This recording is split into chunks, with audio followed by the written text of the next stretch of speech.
defense needs all the help it can get. We will dive into the defensive issues here in throughout the course of the day today. Obviously, we got that. Also on the Eagles front today, the update with Brandon Brooks, which is no new update. So it looks like Brooks is not ready to go. It's getting close to 8 weeks, which they said would be about the time frame for Brooks, but Brooks not ready to go. Also, Josh Sweat, Landon Dickerson. I think Josh Sweat is in the concussion protocol, and Landon Dickerson is okay, and he will be ready to play on Sunday. So that's where we are on the injury stuff. And today they also activated running back Jordan Howard to the 53-man roster. Now, there's intrigue from me on that because Jordan Howard has really given them something they haven't had, a guy that you can turn around, hand the ball to, get some yards, pound it between the tackles, goal line stuff. He had 17 carries in the game last week, and he has been a reliable option in their offense. This is something this team needs, a reliable option in their offense. So Jordan Howard has been a breath of fresh air for this offensive, running back by committee, if you will. He has kind of stabilized. And I say running back by committee because it was Boston Scott. You had Miles Sanders, who didn't really get a lot of carries. Kenny Gainwell was kind of the second guy, and then they kind of moved him. He has essentially been, I don't want to say phased out of the offense, but it was clear early that it was Sanders and Gainwell. Now you have to wonder how Nick Sirianni is going to utilize his running backs moving forward here. He said today, that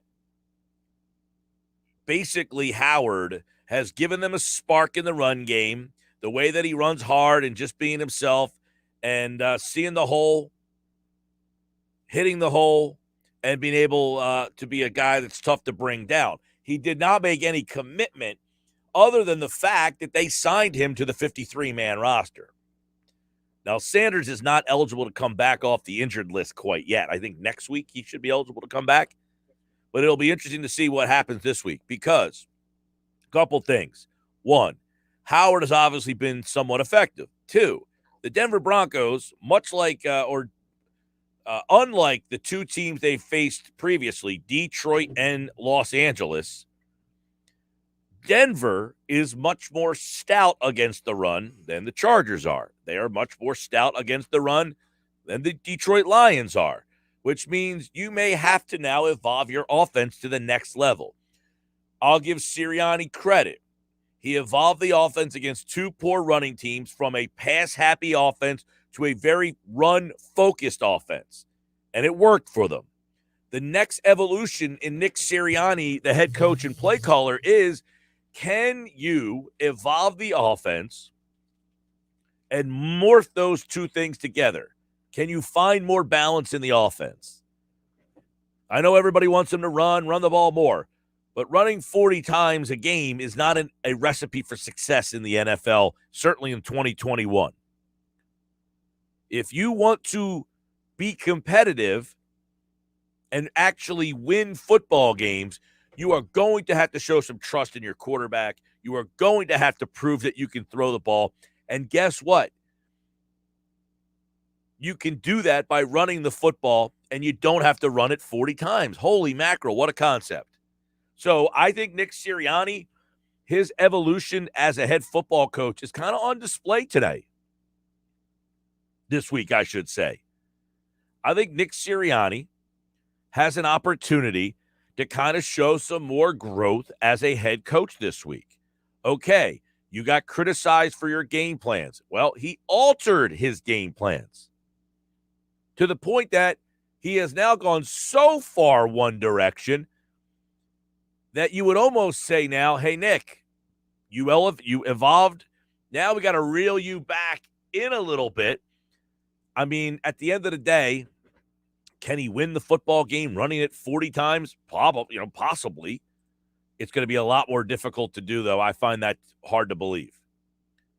So that's one thing that's on the ledger for today. Nick Sirianni, the head football coach for this team. Nick Sirianni, the play caller. How much does he kind of evolve as a head coach, as a play caller, and all that stuff? What kind of adjustments does he make? What is he able to do to balance this offense out? And really, it would help give us our answer to Jalen Hurts. I saw a tweet just a little while ago, right before I was about to come on the air, and it is that Howie Roseman will be in attendance for the Pitt game this weekend, right? His name apparently is on the list of general managers who are going to be at the game this weekend to see Pickett play. Now, he's obviously got to do his due diligence.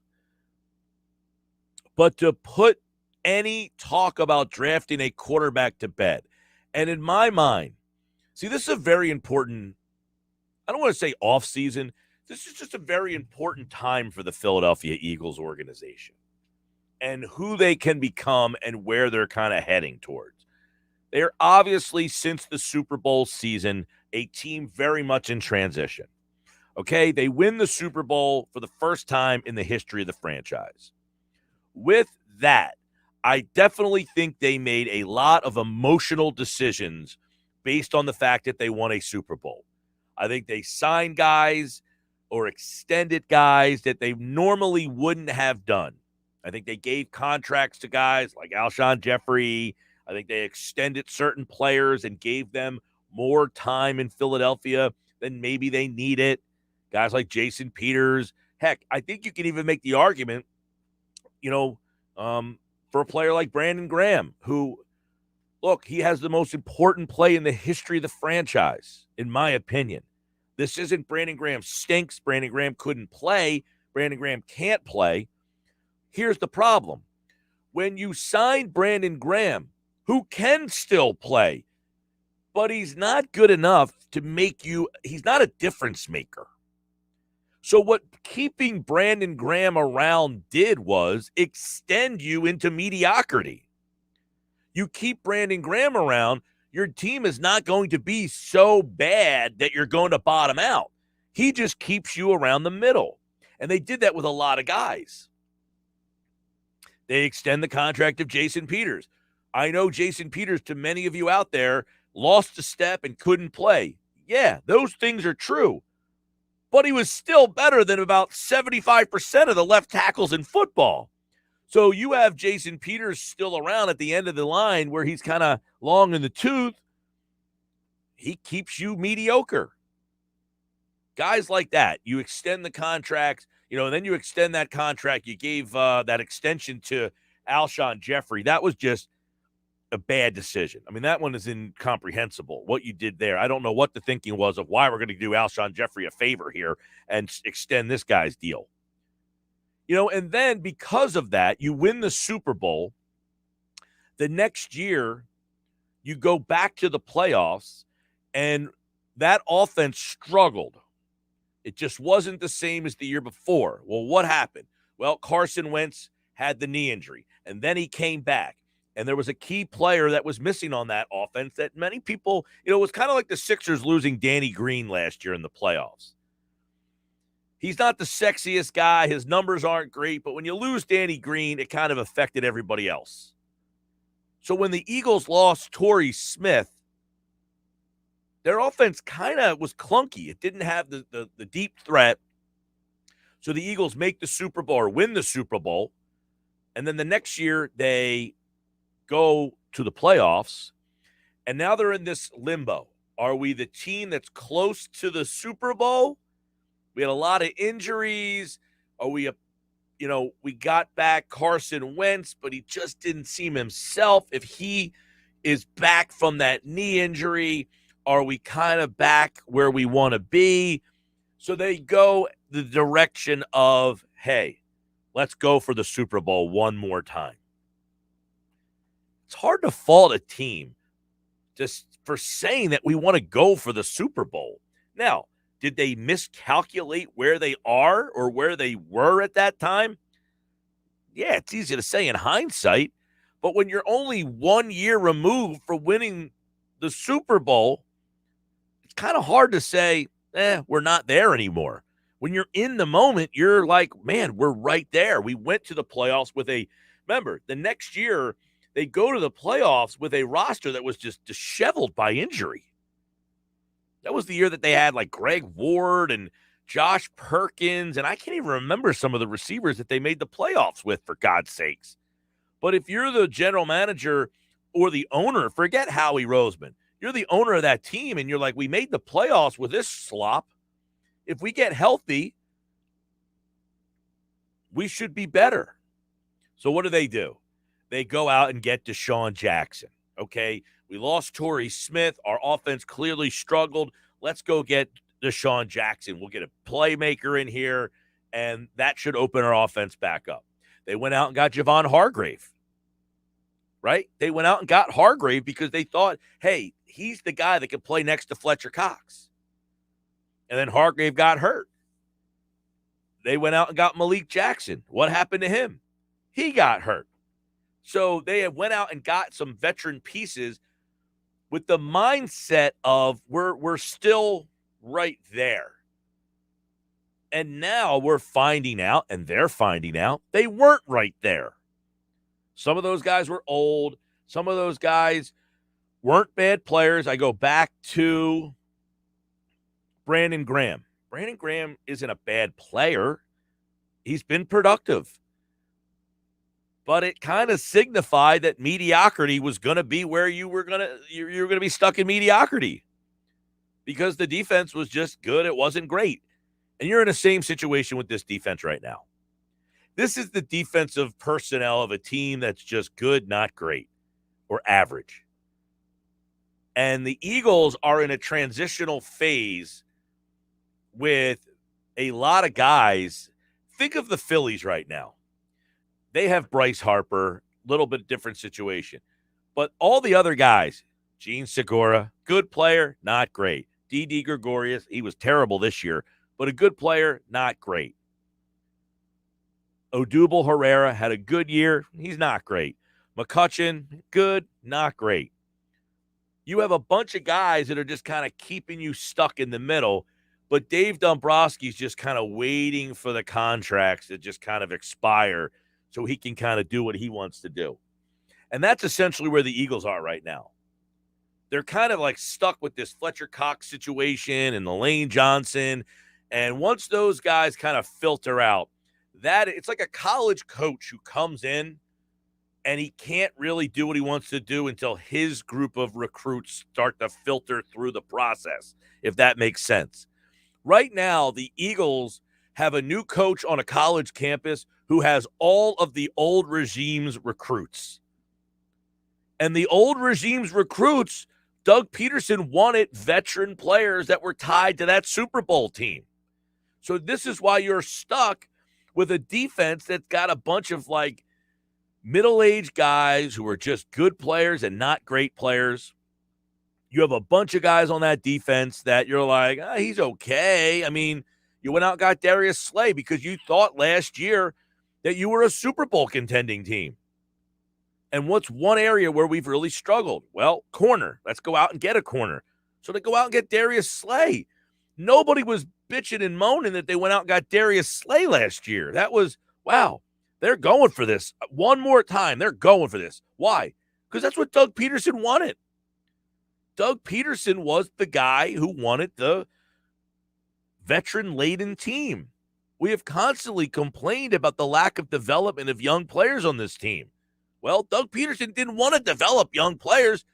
He wanted guys who were proven. He wanted guys that were already playing in this league. He didn't want to have to waste time getting this guy ready. He wanted a guy who was already in the incubator and ready to go. And that's how you end up with a 30-year-old Darius Slay. That's how you're kind of hanging around with Rodney McLeod, who's on the back end of his the back end of his 20s into his 30s. That's how you're stuck with guys like Fletcher Cox now because the contract situation. Hey, I want Fletcher here. I want to make sure we don't lose him. I think that was kind of the philosophy of the organization. But Howie Roseman, for as much heat as he takes, at least he didn't get locked into this offseason saying, hey, Eric Wilson, here's a 2-year deal for you to come play here. Hey, Anthony Harris, here's a 2-year deal for you to come play here. Hey, Steve Nelson, we'll give you 2 years for you to come play here. He essentially just put out a product that will keep them competitive. And then at the end of the year, Steve Nelson, 1-year deal, thanks for coming. Anthony Harris, 1-year deal, thanks for coming. Eric Wilson has already been cut. So the point of it, I'm kind of walking us into right now is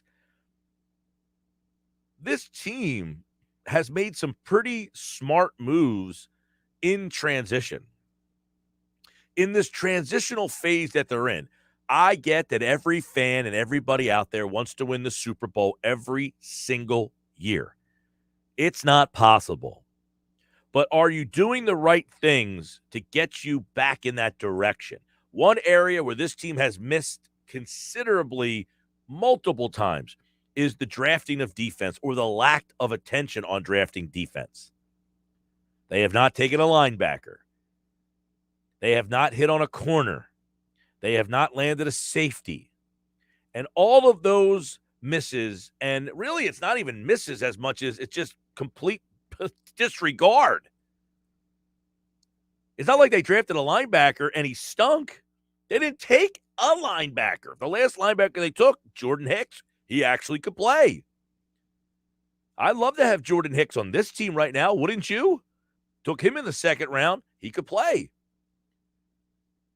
They haven't, I guess you could say Sidney Jones was a miss in the second round at corner. Rasul Douglas they took in the third. He's still playing in the league, Rasul Douglas. He just wasn't very good in this particular scheme. And quite frankly, he hasn't been very good in Carolina, and there's a reason he's bounced around the league. So I'm not saying that, hey, they missed on him and somebody else got him. He is still an NFL player who's getting some playing time. And quite frankly, he's not better than Steve Nelson is. They have better corners but they have not hit at corner. Now, they haven't put a lot of high draft capital in that position. And at safety, they've been a disaster. They just have been. It's been one disaster after another trying to find a safety. And guess what? It's another spot where they just have not put a lot of draft capital in. The time is now that they need to start to shift the philosophy of the draft room. The Andy Reid mentality of the linebackers don't matter, don't worry about them. Andy Reid, one of the first things they did when Andy got here was what? They got Lito Shepherd and Sheldon Brown, and they didn't have to take another corner for quite some time because they had those two guys locking you down, and boom, you put draft capital into that, and you didn't have to go back to corner. So for whatever reason, I think Roseman tried to do the same thing with Sidney Jones. He said, look, this guy would be a first-round pick in any other situation. He gets hurt. He falls to the second round. I'm going to take him. Didn't work out. Josh, you remember that draft. Sidney Jones, by many people's estimation, was supposedly the best corner in that draft until he blew out his Achilles. Yeah. And that's a major until.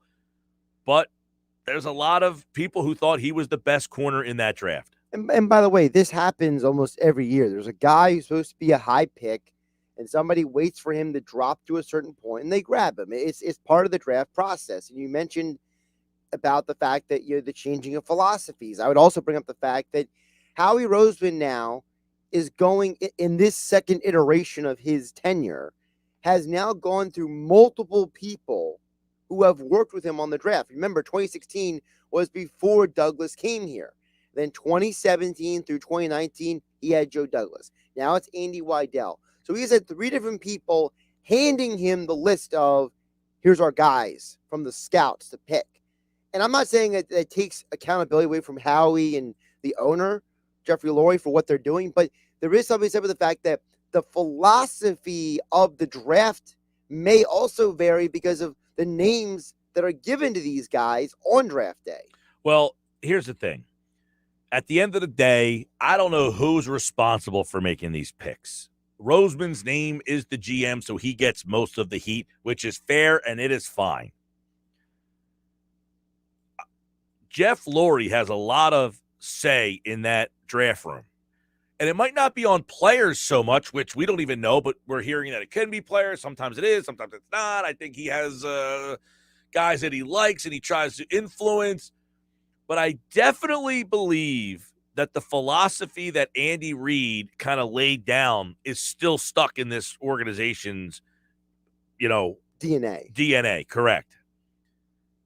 The way that Andy kind of ran the organization when he was the general manager and when he got to the organization, on what he said, the offensive lines are the most important things. What do the Eagles draft? They draft linemen, Every offense year. and defense. They go offensive line, they go defensive line. Every year. And I think that comes mandated down from the ownership, is that, hey, when we have an opportunity to get better on the lines, that's what we need to do. And it's not a bad philosophy, but when you go with that so heavily, you're going to overlook and neglect other needs. Well, like this year, for instance, it's not to suggest that Landon Dickerson isn't a good pick. He's worked out well. And guess what? You've needed Landon Dickerson, right? You've needed Landon Dickerson. And quite frankly, he's turned out to be a pretty good player. Many people felt that he would have been a first-round pick and maybe the first offensive lineman, interior lineman taken had he not had the injury issues. Well, the Eagles end up taking him at number 37 overall. Now, you would say, did you really need to take a guy who played center in college at number 37? But that's what this organization values. Like, they could have gone out and got, I guess Mo Riggs played pretty well for the Raiders. He was a safety. They could have used the safety, I guess you could say. There wasn't really a linebacker. Actually, the kid from Cleveland, Notre Dame. Owusu. Koromosu. Yeah, he's turned out to be a nice little player. Well, also good, but look at the top 3 picks this year. Devonta Smith, Dickerson, and Milton Williams. You're getting contributions from all 3 right now this year. So on one hand, it's like, man, they need safety. Man, they need linebacker. But the 3 guys they picked are all contributing right now. So it's a catch-22. If you didn't pick those 3 guys, where would you be without them? Well, I mean, yeah. Look, this is like what we were talking about yesterday with Les Bowen about best player available. Like next year, when you go into the draft, you might have 3 picks. Do you just take the 3 best defensive players that are on the board, regardless of position? You know what I mean? Like, you're in this spot where any defensive player right now that could help you, you might have to take a look at. Any defensive player, regardless of position, because you can't tell me that there's one guy on this defensive side of the ball that is not currently replaceable. Not one. So you would say if the 3 best defensive players that are up in my spot, I just got to take those 3 guys. Over on the Facebook page, Hicks was a 3rd-round pick. Did I say 2nd? He was 3rd round. Was he 3rd round? He was 3rd round, okay. Yeah. Texas, University of Texas. He was a guy who was hurt a lot, too, in college. Say, he's another guy who dropped because of injury. The Eagles have a history of picking guys. They try to get value in certain rounds. And honestly, it's not a bad strategy. It's a strategy that works sometimes, doesn't work for others. 226, Mike McGarry will join me a little bit later. A couple more chances for you to qualify for 99 bottles. Listen for your opportunity at 2:55 and 4:55 today here on the Sports Bash. Also, Paul Hudrick will talk a little bit about the Sixers moving forward here. Have they got something in Maxey that's a little better than they even thought? Joe Valerio tonight will talk football with us. We'll continue the conversation about building back this organization. Are they so far off, or are they closer than we think? I've got plenty of text messages coming in reacting. 609-403-0973. You can react on the text board, 609-403-0973. And download the free mobile app, and you can message us right through the app on your phone. We'll read those off as well. I'm Mike Gill, at Mike Gill Show. This is the Sports Bash.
2:32, Mike McGarry in about 7 minutes from now. He'll join us as he does on a Wednesday. It's the Sports Bash Live 97.3 ESPN.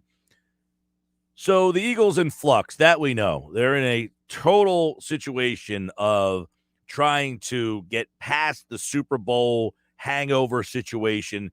I think they hung on to that Super Bowl dream roster probably a year or two too long. And they admitted that. I mean, there was a time where Howie Roseman said, hey, we went for it, and we did some things that we typically would not have done. Signing guys, keeping guys, bringing veteran players in. I think the Eagles put a higher importance on bringing veteran players in, free agents in, to this team to try to go for a Super Bowl. They brought in Hargrave. They went after Slay. They added Deshaun Jackson. They brought back Jason Peters. I mean, they did things that said, we are trying to hold on to this core group of guys and win them another Super Bowl. Why? Well, they had Carson Wentz here. When you have a franchise quarterback, you have to go for it. You're constantly trying to go for it when you have that quarterback. It's the blessing and the curse of having that quarterback. When you in your mind believe we have a franchise quarterback and they believe they did, they have to go for it. You can't say, hey, we have a franchise quarterback and we're going to waste the prime years of his career sitting in mediocrity. No, you've got to say, we've got this quarterback. And the whole point of having a franchise quarterback is the pieces around him might not be as good, but he can elevate this roster to the next level. One of the biggest problems that this franchise suffered through, and many franchises cover it up, is the quarterback fixes many of the problems. You know, we always act like the Eagles are the worst drafting team. They miss on everybody. They brought this up on NFL Sunday on Sunday's show. Everybody misses in the draft. Everybody's hit and miss rate is about the same. If the best GM in the league is hitting on 57%, the worst guy's hitting on like 48%. I mean, we're acting like there's a GM in the NFL that just hits a home run out of the park every single draft and he's hitting at 90%. It's not accurate. But what happens is some of these teams, they cover up their poor draft because they have, I have an idea. Tom Brady, he helps. Take a look at the New England Patriots draft record. I don't think anybody's banging down the door to have the Patriots draft room draft for you. They don't draft well at all, the New England Patriots. But they have Tom Brady. And that covers up a lot of the mistakes that you make in the draft. And then people don't say, well, your GM not a good drafter. Pittsburgh Steelers haven't had a losing record in 15 years. 15 years. They haven't had a losing record. Do they hit a home run on every draft pick? Not really. But they have Ben Roethlisberger. And for 15 years, he covered up some of the misses that they had. The Seattle Seahawks, it's another team.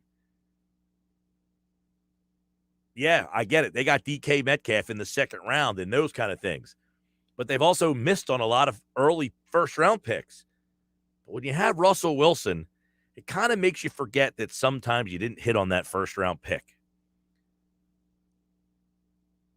And those teams that I just mentioned, Pittsburgh, Seattle, New England, they're some of the best teams in the league. They're some of the teams that are constantly in play. But they don't always hit on their draft picks. But they have the quarterback to cover it up. Detroit doesn't have the same luxury.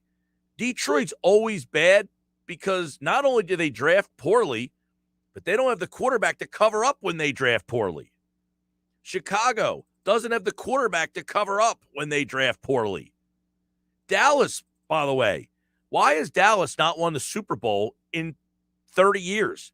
Why has Dallas been basically irrelevant? They draft pretty well. But it wasn't until recently that they finally got the quarterback that has now matched the drafting. You know, Defensively, they have not drafted very well, but they had the quarterback to cover it up until he got hurt last year. And then when he got hurt last year, we found out, all the misses that we've had on defense are starting to show. All of the teams make mistakes. All of them. I wish somebody had a chart of who hits where in what round. That would take a long, long time. And then it's all based on your own evaluation of that player. What do you assess as a guy as a success or a failure? Because you can't just say, well, he was a starter. Well, Alex Singleton starts. That doesn't mean that he wasn't even drafted, for God's sakes. Neither was TJ Edwards. I mean, the Eagles are rolling with 2 undrafted linebackers. But what deems a guy to be a success and a failure? All right, Sports Bash Live, 97.3 ESPN. It's an interesting conversation, but keep that in mind. Every team misses in the draft. I mean, everybody's hits and miss rate, success rate are right around 50-50. I mean, some guys are 53, 55. Some are 47, 48. There's not a huge discrepancy between the best and the worst. The discrepancy is the quarterback. The teams that have the quarterback cover up the fact when they miss. Mike McGarry joins me on the other side. Sports Bash Live, 97.3 ESPN, the free mobile app. Don't forget, we got another chance for you to qualify coming up at 2:55 for this year's 99 Bottles Party.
All right, 244 Sports Bats Live, 97.3 ESPN. Mike McGarry's appearance brought to you by Calvi Electric, now offering residential services for your home and business online. CalviElectric.com. Eagles and the Broncos this weekend. Got the Sixers losing a couple of games back-to-back, but are we learning something about this team? Plus the Phillies offseason. Dave Dombrowski said something interesting that stood out to me, Mike McGarry. So we got a lot of sports in play as we bring him in now on a Wednesday. What's going on, Mike, from the press of Atlantic City? What's going on, Mike? Hey, doing well, Mike. How are you? Everything is good, man. We got everything in play right now. College basketball back last night, by the way. Watched a lot of college basketball. But let's start with this Eagles team moving forward. I want to talk because interestingly enough, the Giants won this week, which puts them at 3-6. And we've been having this conversation. Now, the Eagle fans or the Eagles might say, hey, you're in this thing because you play the Giants twice. Are the Giants saying, hey, we're in this thing because we play the Eagles twice? Yeah, absolutely. And I'm not sure either team is in it. I guess mathematically they are, but both of it can absolutely look at it like that. I mean, if you're looking at it from the Giants' perspective, you're saying, hey, we're 3-6, but we probably should have beat the Washington football team. We lost that game on a field goal at the last minute. We probably should have beat, the Kansas City Chiefs in Kansas City. There's another game in there that probably slipped away. So the Giants can look at it and say, hey, we should be 5-4. And so better days are ahead because the schedule eases up. But that's a great point. Both teams are kind of looking, both the Eagles and the Giants are kind of looking at each other saying, well, we can win those games and maybe we'll get to 500 and we should have won this game and that game. So, you hit it right on the nose there. You got two struggling football teams that, whether they're fooling themselves or not, they are in it and they do get to play each other. Hey, where was it in your mind? Like I was talking before you came on, Mike, about the Eagles win the Super Bowl, then they make the playoff the next year, and then they're kind of making the playoffs again the next year. But you could tell, the Eagles made this decision that they won the Super Bowl, but they were still close, and that the injuries were a problem. They made a lot of decisions to try to – it was almost like the Phillies. They made a lot of emotional decisions to try to get back to that Super Bowl that I think has put them in this position. Where do you think the Giants have gone wrong? Boy, I mean, I think what happened to the Giants was that they just, they made the classic mistake. You win that second Super Bowl against the Patriots in what was that, 2012. And then things kind of sour at that point. Eli Manning starts to get old. The team gets old around him. Some key players no longer there. They get injuries. You get the end of the Tom Coughlin era, and then the transition in that era, right, was the rough part. Because for a while you had some hope because you had Odell Beckham Jr., guy who's in the news today, right? He was the wide receiver, and those first 3 years he had with the Giants in 14, 15, and 16 were excellent seasons. They hire McAdoo as the head coach, and maybe that's where the transition went wrong. His first year, they win 11 games. They go to the playoffs. And as I think I said a week ago when we discussed an OBJ in that game, they go into Green Bay. It's scoreless in the first quarter.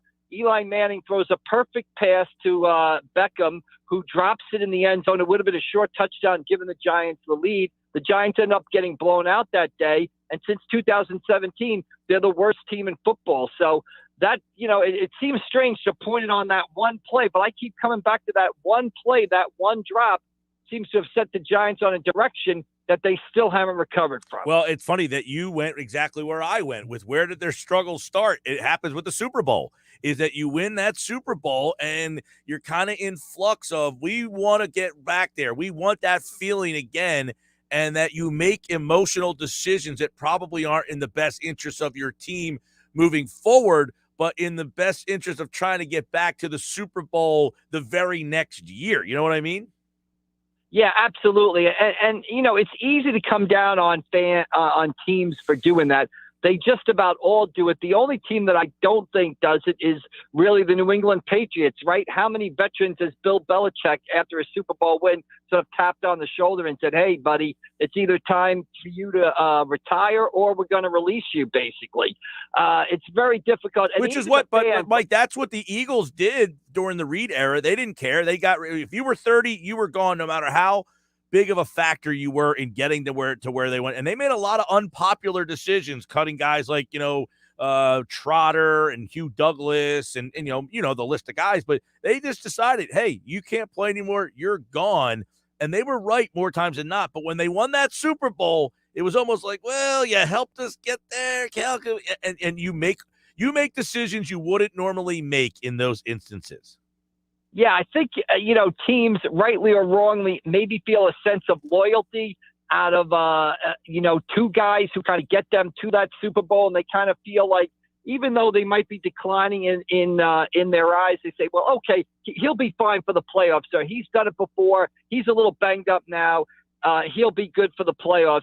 It's almost like these teams trust these guys more than they should. And then teams do what they do a lot. And I think all teams do that.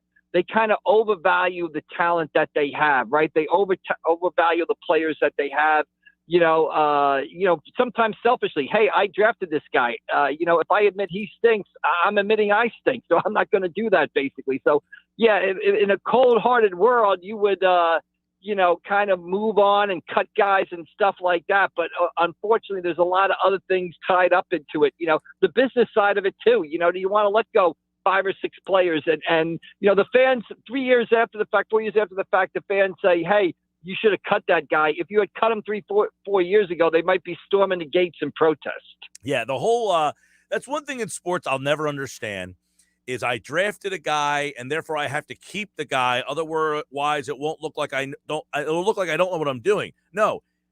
We know you're going to make mistakes drafting. The problem is when you keep telling us you didn't make a mistake by keeping a guy around who can't play. I'd rather you just say, hey, look, I drafted a guy. We thought he was going to be good. And now I've made the decision. He's not as good as I thought. I'm cutting him and we're moving on. I think they would gain a heck of a lot more respect if they acted in that manner. Yeah, the other thing I think when it comes to that point, too, I think teams don't want to start over again. If you admit that mistake, like especially at quarterback, let's go back to the Giants. If the Giants admit that Daniel Jones is a mistake, right, and they decide to move on from him, and I admit the jury's still out, now you're all of a sudden looking to draft another quarterback. Now you're telling your fans you're starting over again. Sometimes that's a hard message, and sometimes we got to remember these messages are kind of have to be our business decisions too. I mean, what's the ticket base? Does our season ticket base want to hear that we're starting over again? All that sort of thing. Yep. So I think that's part of it too. Teams, if you admit a mistake, you're not only admitting that you screwed up, you're also telling your fans, hey, we got 2 or more 3 years of pain ahead of us because we're starting over, and that's a tough sell sometimes. Mike McGarry, you learning anything from these Sixers shorthanded? Yeah, I was at the game last night against the Milwaukee Bucks. It was a tremendous atmosphere. It was a great NBA game. It was a lot of fun. I think I've learned what everybody else has learned. I think Tyrese Maxey is a lot better than I thought he was at the beginning of the season. That move where, he drives right down the lane and then flips up that running run hander off the backboard and in over taller guys, that move's almost unstoppable. George Yang looks like a tremendous pickup by Daryl Morey. I don't know if he's going to play 82 games like this, but he's outstanding. As I wrote a story online right now, the one thing I'm worried about, it's been a feel-good start for them so far. It's 8-2. Last night's game was fun. They play a fun style. The atmosphere in Wells Fargo Center was great, but they lost the game. And this COVID-19 issue is hanging over their heads as they begin a tough part of the schedule. They got the Raptors on Thursday, and then they head out west, starting with Indiana, but then they got games in Utah, Denver, Golden State. This is a tough stretch. Feel good as it is, this is a tough stretch to go through without Embiid, Harris, and the other guys, Thibault, the other guys that are out with COVID-19. Mike, got about 2 minutes left. Yesterday, Dave Dombrowski spoke. He listed the things that he needs. He said his number one thing was relief pitcher closer. He did admit, I think if you're going to pin me down, he did say closer. Do you agree? Absolutely. When Dave Dombrowski had a season-ending news conference, that's one of the questions I asked him. And he said there's nobody on this roster right now that could close. They need to get a closer because if they had a legitimate big league closer, Mike, they would have made the playoffs last in 19, the COVID year, and they would have made the playoffs in 2020. So get a legitimate closer. Stop blowing 20 to 25 saves a season. You say you can pick up 4, 5, 7, 8 wins right there, and that puts them in the playoffs the last 2 years. So I agree with them. If you had the number one thing you got to do, you got to go out and get a guy who can close baseball games and stop these heartbreaking ninth inning losses that have cost the Phillies playoff spots the last 2 seasons. All right, 30 seconds. Mike McGarry, National Signing Day. Everybody's out signing. We got kids all over the place making their college decisions. Yeah, some of the highlights, you got Trevor Cohen of Holy Spirit Baseball going to Rutgers, Tom Finnegan of Ocean City going to St. John's for pitching. It's a tremendous day to see a lot of the young athletes putting pen to paper and getting those scholarships and kind of determining where their future is going to be the next 4 years. And just shows you the depth of talent in the high school level. If you look at Twitter, all our Twitter feeds are kind of mobbed with those pictures. It's a great day for the athletes, their families, the schools, and coaches. Mike McGarry's back on Friday. We'll look at the high school football playoffs for all the updates on who's signing where. They'll have it over at the Press of Atlantic City. Trevor and Finnegan, 2 guys I coach. Look at that. You see what happens when you play? There you go. See, you're happy about that too. Everybody shares in success on a day like this. That's why it's such a great day. Those are the things that make me happiest. Seeing guys make it to that next level. It is truly a something to see them succeed here, but then move on to that level. It is truly cool. So congratulations to all the kids. It is a great day for all the sports, for all the kids that are signing out there. Go out there and get what you can get and keep working hard. Mike, back on Friday. Thanks, bud. All right, we'll talk to you then, Mike. See you later. All right, that's Mike McGarry from the Press of Atlantic City here on the Sports Bash Live on 97.3 ESPN. We'll update you on who's signing where. Those 2 guys he mentioned, Trevor Cohen, Holy Spirit, and Tom Finnegan, Ocean City. One going to St. John's, the other one going to Rutgers. They're both going to play baseball. Baseball in this area, big time, baby. All right, Sports Bash Live, 97.3 ESPN. We have a chance for you to qualify for 99 bottles.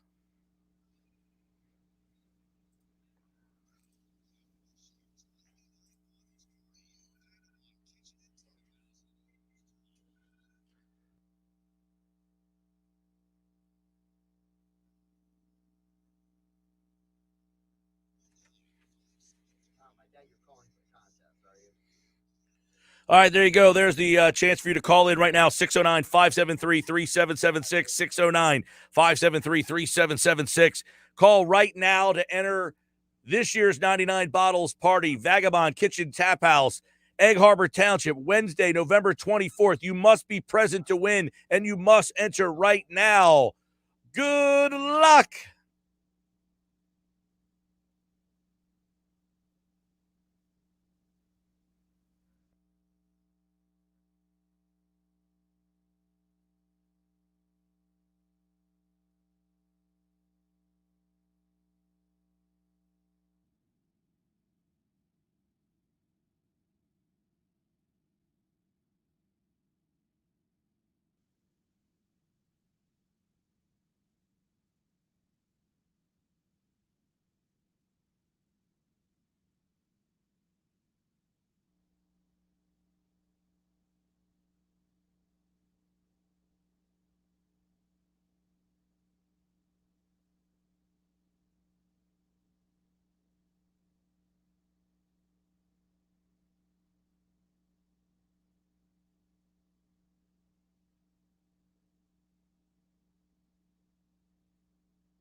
Hour 2 of the Sports Bash for Wednesday. I'm your host, Mike Gill, at Mike Gill Show. Follow me on Twitter there. Mike McGarry from the Press of Atlantic City. Thanks to him for jumping on board. His appearance brought to you by Calvi Electric, offering residential services for your home and business online, calvielectric.com. So we just got a couple more qualifiers as well, Josh. Who we got? Well, Tom in Summers Point is in. Tom in Summers Point was one of those fast fingers, eh? Yeah, he was. All right. We also got Chris. Tommy! We got Chris in Marmora. Christopher. And Andrew in Parsippany. Wow. Gonna make that drive, huh? He says he's going to be there. I like to see him. He says him. he's excited. He says he loves listening to the station. That's very nice of you, Christopher. There are not many. There are some people who don't have the same. That's Andrew. Andrew. Christopher was the other guy. Yeah, Well, Christopher's there's some in people, Marmora. Andrew, that don't have the same enthusiasm about listening to me as you do. Well, he's in. Yeah. He's going to be there. It's very nice. All right. Congratulations to them. They've all got a shot to win a pair of tickets at 99 Bottles. We've got great tickets this year. Eagles club box seats. Like, just going to an Eagles game in the club box is great, no matter what their record is. If you haven't experienced club box seat tickets, these are great seats, about 50-yard line. Get your club box area. Bang, you're in the game. The game hasn't had a date set for that game yet against Washington. It's either the 18th or 19th of December.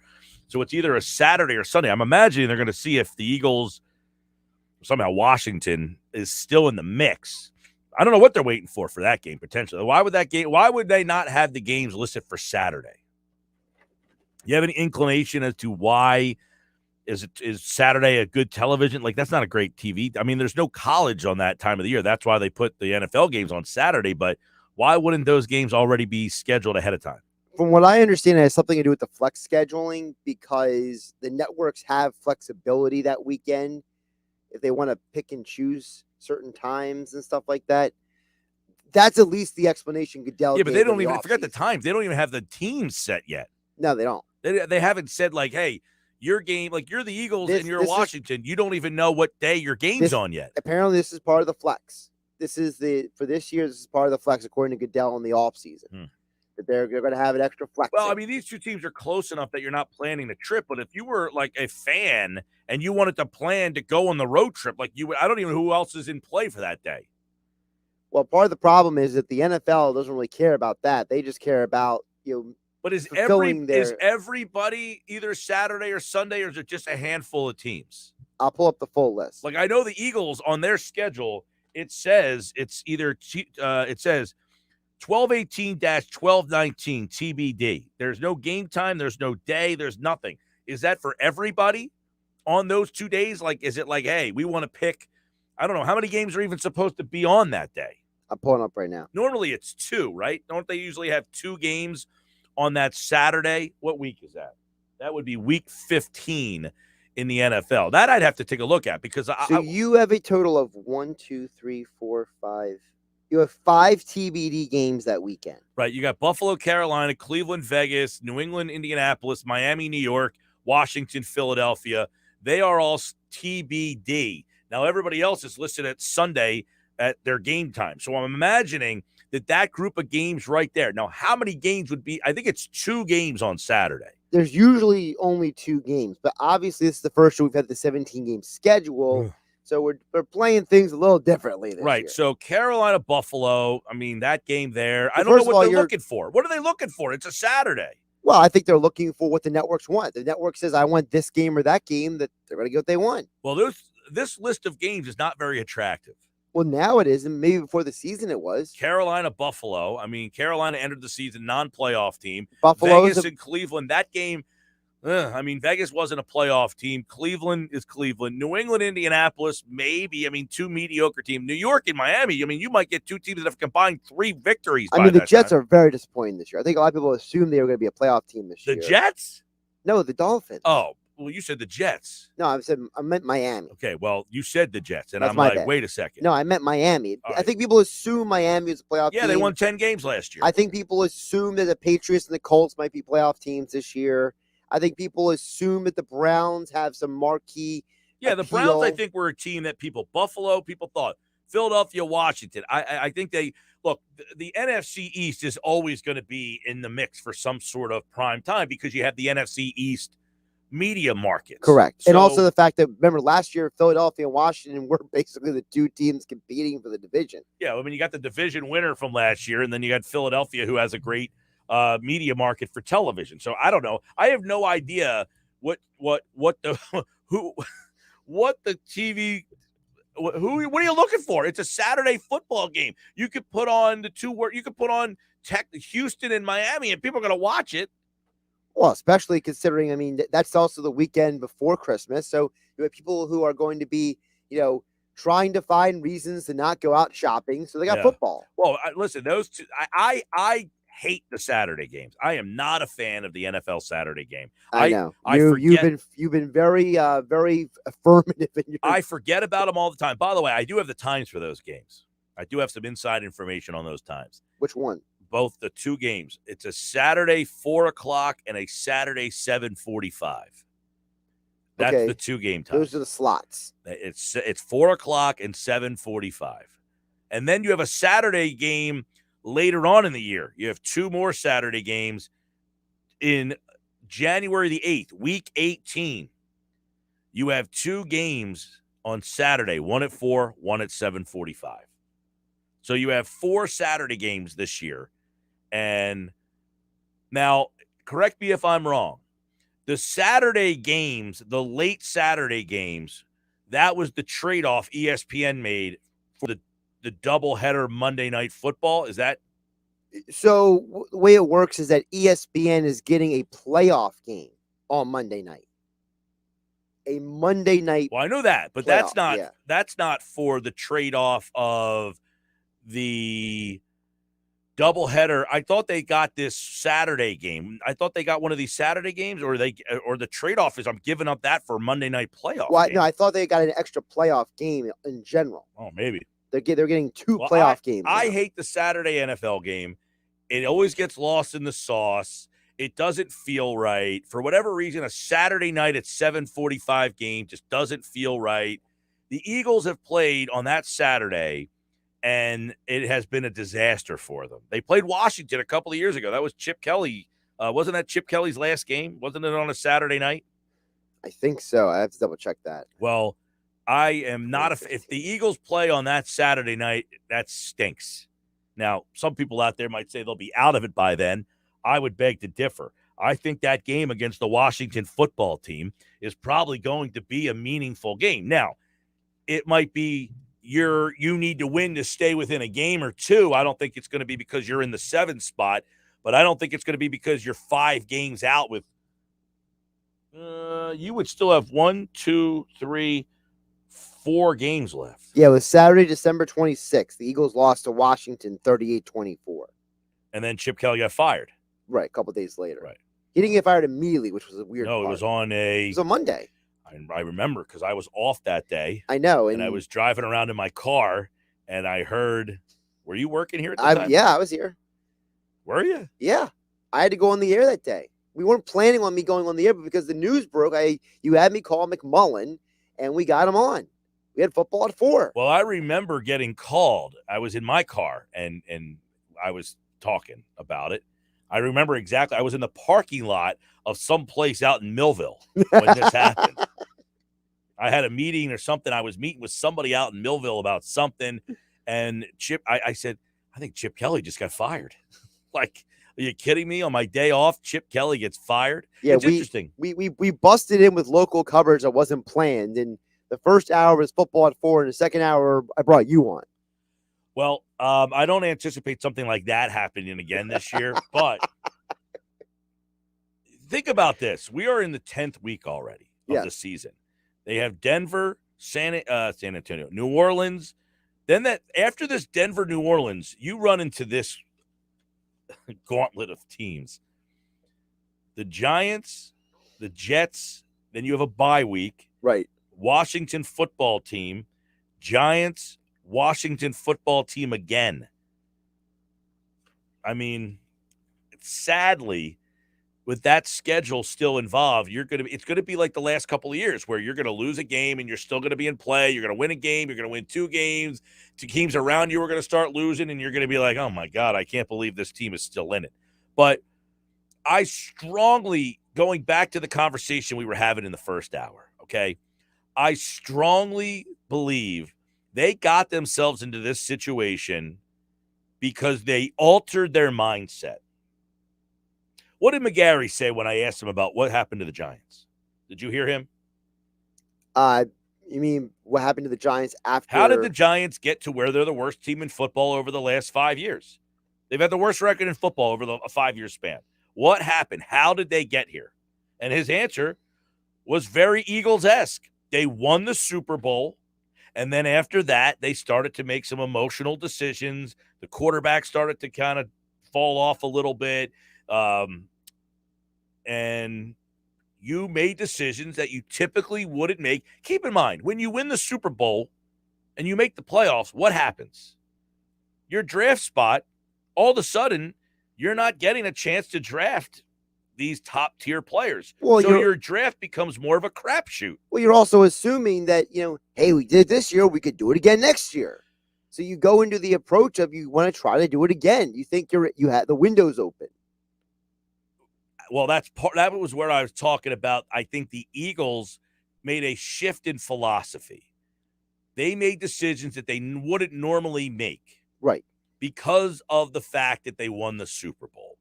When they didn't win the Super Bowl and they were getting close, it didn't matter to them. Hey, if you were 30 years old and you couldn't play anymore, sorry, you're cut. And that's why Jeremiah Trotter gets cut. And that's why Hugh Douglas gets cut. And that's why Trey Thomas gets cut. And that's why Lito Shepherd and Sheldon Brown and all these guys that the fans were like, what are you doing? Why are you getting rid of these guys? Not one of them went to another place and could play. Not one of those guys did. Brian Dawkins. Dawkins is the only one. Dawkins is about the only one that they said, look, we're just not, it's just organizationally not what we do. They won that Super Bowl and they shifted their focus, and it has put them in the situation that they're in right now. And Howie Roseman said, I think before last season started, he admitted that they made the mistake of altering their focus. They made decisions that they would not have made, and that's why they are where they are right now. But admitting the problem and identifying the problem is the first step. Now, how do you fix that problem? Here's the issue that they've constantly had. They win the Super Bowl. What happens? You're drafting last. You make the playoff the next year. Well, you're really not good enough to be a playoff team. So now you're drafting in a spot where you need more talent, and you're drafting at a spot that doesn't really give you that talent. When you're drafting, as much as we want to bang on Roseman for his draft record, which is fair to say they have not hit, but when you're drafting later on in the draft, you're at a spot where you're not guaranteed to find talent. You want to say, hey, well, they got Justin Jefferson and you got Jalen Reagor. That's fair to say. You missed on that. But realistically, Justin Jefferson was missed by 25 other teams. You know what I'm saying? So, your team missed on that guy too. And it would have been nice if you got Justin Jefferson and not Jalen Reagor. At this point, it looks like Jefferson is extremely a better player than Reagor is. But when you're drafting that low in the draft, this is what ends up happening. You're starting to get to a point where our success is now part of the reason why we're struggling. But also part of their success was free agency. They didn't build that team purely through the draft. Alshon Jeffrey, Chris Long, LeGarrette Blount, the trade for Jay Ajayi, none of these guys were drafted by the Eagles. The only thing that was built through the draft was the offensive and defensive line for the most part. Everything else was almost completely outside the draft. So, well, this is going to be interesting to see what happens with the Rams, because the Rams have essentially deemed that the draft is inconsequential to their success, right? Yeah. They have thrown every draft pick out the door. They haven't had a pick in 4 years, I think it is. They haven't had a first-round pick in 4 years. They're always throwing away either first or second-round picks. And remember, for Von Miller, they gave up a second and third-round pick. Right, and then I don't think they have a draft pick after this year for a number of years. The Rams have essentially now said, we don't have the time to wait for these young players. They're not worth it to us. Give me an established player. We'll give you a draft pick for them. The Rams have basically said that they don't care about the draft anymore. That's exactly what they're saying. And in doing that, what they're doing is they're forcing the rest of the league to answer a question, which is, are we going to follow suit or not? Well, that's the thing, is that we constantly hear about how important the draft is and that you have to do well in the draft. The Eagles are a team that we sit here and complain that don't do well in the draft. Well, they won a Super Bowl. And they did it without the draft. And now you have a team in the Rams who are 7-2, and essentially they are devaluing the draft to an extreme that we've never even seen before. I mean, they have essentially said the draft to us just simply does not matter. And moving forward, they don't have any first-round picks. I mean, they have not drafted in the first round for multiple years, and they have traded picks in the future away that they will not draft in the first round. They have essentially said, we are going to find other ways to fill our roster. And don't forget, if they win the Super Bowl, you know what happens? It's a copycat league. Now, how many teams start unloading draft picks to do what the Rams did? Well, that's going to be interesting because they traded to get Matthew Stafford. They traded, 22 and 23 first-round pick. Correct. Then they traded picks in, 20? I don't think they had anything left. What did they give up for Miller? They gave up the second and third round picks. Right. They didn't give up first-round picks. So they are essentially sitting out draft day. Now, is that Multiple a recipe drafts for success? We'll find out. I mean, we're going to find out. Right. Would you trade places with the Rams right now? Like, when you're in the moment, you don't complain. Right. But then 3 years from now, when Sean McVay is sitting there with a 4-4 record and he has none of the players he traded for, gotten free agency, then what happens? About to find out. If they don't win the Super Bowl this year, you are severely, you would think, taking a big blow at getting there. I mean, you have a window right now of what, 3 years? If that. I mean, no offense to Von Miller, but he's not getting any younger. He's in his 30s. Stafford's in his 30s. The guys, I mean, Donald is in the prime right now, but 3 years from now, he's going to probably be, kind of crossing that bridge between, what he is now and not being the guy anymore. So you're arguing that you're basically, to me, it's a 2-year window. You're saying we got 2 years to figure this out. All right, Sports Bash Live, 97.3 ESPN. How to build a team, how to fix a team. A lot of good conversation on that all throughout this day. Football at 4. What's going on with the Eagles defense? We'll talk to Jeff Mosher at Jeff Mosher NFL, and I got into a little spat on Twitter today. Did you see that? The question is, will you get into a spat on the show? Well, I wouldn't say it was like a spat, just a little disagreement. And then he said, well, we'll talk about it at 4. I'm looking forward to that talk. At Mike Gill Show on Twitter, at Jeff Mosher NFL. And a lot of people agreeing with me, by the way. One guy said, I'm Team Gill on this one. Oh, you got a team now. We're like the movie Twilight all of a sudden. Well, we were kind of disagreeing. It almost seems that he's taking John Gannon's back here, saying, hey, now I'm not calling for John Gannon to be fired. But I think you're closer to me, which is you feel like Gannon needs to fix things. He's suggesting that he has tried to fix things. He has made adjustments. He's doing different things. He just doesn't have the personnel.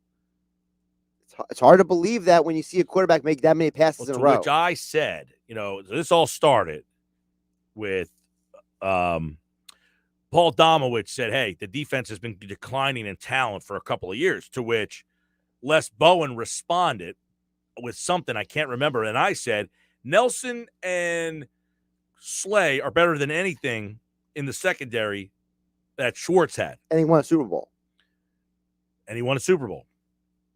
And then Mosher got involved, and we went back and forth a little bit. So we'll pick that up at 4 o'clock. Joe Valerio today as well. That's always fun. Sports Bash is live, 97.3 ESPN. The free mobile app. Paul Hudrick talks Sixers coming up.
327 on a Wednesday show. I'm Mike Gill at Mike Gill Show. Follow me on Twitter. Please, please, please remember that coming up a little bit later, we have another chance for you to qualify for this year's 99 Bottles Party. We had qualifiers in the 2 o'clock hour.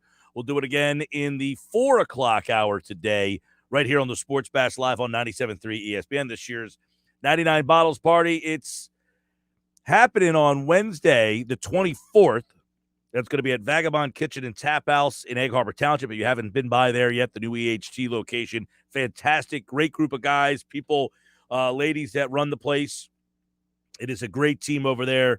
And if you've been to the Atlantic City version of Vagabond, the EHT version, just as good. Food is fantastic, very similar menu, great beer selection, the outdoor seating out on the porch. It is fantastic. We look forward to broadcasting live there and look forward to bringing our 99 Bottles Party there Wednesday, the 24th. We'll have more qualifiers coming up in about an hour and a half from now here on the Sports Bash Live on 97.3 ESPN. I'm Mike Gill. And, of course, you out there on a Wednesday, we'll talk with Paul Hudrick here about that Sixer game last night. You know, one of the things I want to talk to Paul about, Tyrese Maxey and the game he had last night. I'm not suggesting he's going to score 30 a night with no turnovers. But how much has he seen the evolution in Maxey's game? And then how much of that evolution will cause the Sixers to make maybe an adjustment in the way they're thinking here? So let's bring Paul Hudrick into the conversation and talk a little bit about the Sixer loss last night. But that's irregardless here. Very shorthanded the last 2 nights, Paul. But they really fought hard. But the way Maxey stood out last night and what he did, you got to wonder if the front office is starting to alter some thoughts based on the way he's playing. Yeah, I mean, going back to the Summer League, one of the things I wrote was we're at a point now where it's understood Tyrese Maxey is going to be an NBA basketball player and a pretty good one for a long time. I'm starting to wonder, and going back to the Summer League, can he be special?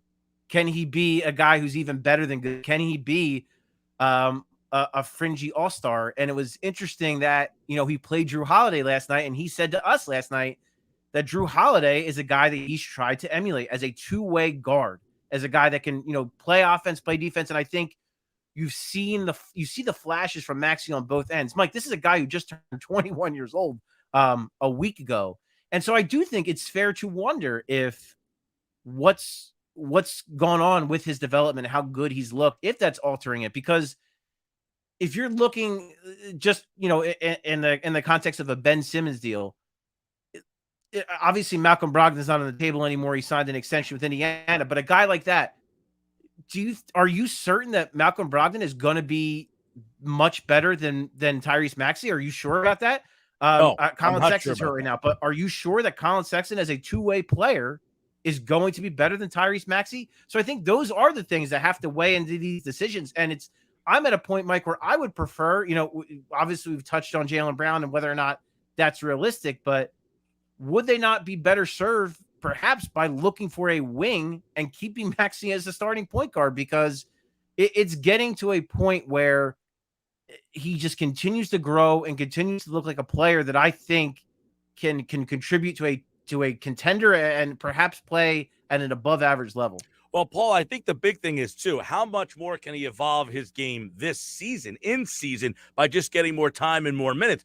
The effect of not having all these guys is he's playing 40 minutes a night. Now, last night, I thought he showed more to his game that we really haven't seen. I mean, he had step backs. He's pulling up for three. Obviously, he just looks way more comfortable, and he looks like, hey, they're not taking me out of the game tonight, so I'm just going to incorporate stuff. And it worked. Like, it was like, well, look at this. I got a step back all of a sudden. Oh, I got an open three. Boom. Like, how much more can his game evolve in this particular season? Because a lot of times it's like, hey, I want to see how you improve from one year to the next, not so much in season. Well, you saw last year how much he improved as the year went on both ends of the floor. Defensively, Doc Rivers said that at one point Tyrese was their lowest rated defender at one point last year. And then in the playoffs, he's guarding Trae Young and doing a pretty admirable job at doing so. You look at the shot and how much better the shot got as the year went on last year. Driving to the basket, the floater is great. It's a big part of what he does. It's part of what makes him so good. But I know Doc was really on him about getting to all the way to the rim, drawing contact, absorbing contact, and finishing through it. And you saw him do that more as the year went on. So I think this is a guy who we've already seen as a 20-year-old rookie was able to add to his game and able to improve in season. And I think what you already touched on, like the idea that all these guys being out, it's giving him the opportunity to explore those other aspects of his game. I think it's just a matter of him figuring out when to do it when the big guns are in. Like when Joel Embiid and when Tobias Harris come back, when should he attack? When should he defer to those guys? And I think it's not so much the skill. Like I think the skill is all there. Like I think the shot is there. I think it's just going to keep getting better with more confidence. You know, he's already he's so fast. He's so good at taking people off the dribble and finishing around the rim. He can do those things.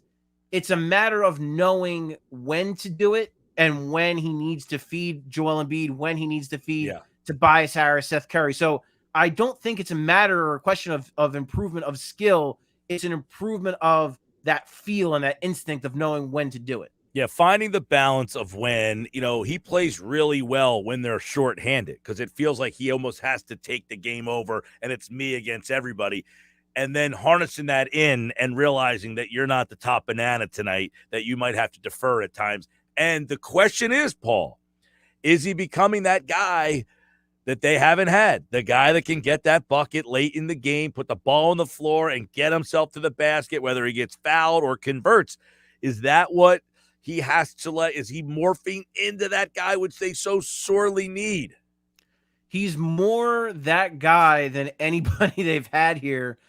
Pretty much in the entire, I would say, other than Jimmy Butler, the entire Joel Embiid, Ben Simmons era. He's more that guy than anyone they've had. It's a big ask. It's an awfully big ask of a 21-year-old guy to be that guy right now, to be that guy this year. And I also think you saw at the end of the Milwaukee game, Drew Holiday, first of all, Drew Holiday just took him at the end of the game and just really stepped it up a notch. And you could see it. I think that's a big part of the reason why the Bucks pulled the game out is that Drew and Giannis really took their defense to the next level in the waning minutes of the game. So can he be that guy long-term at some point?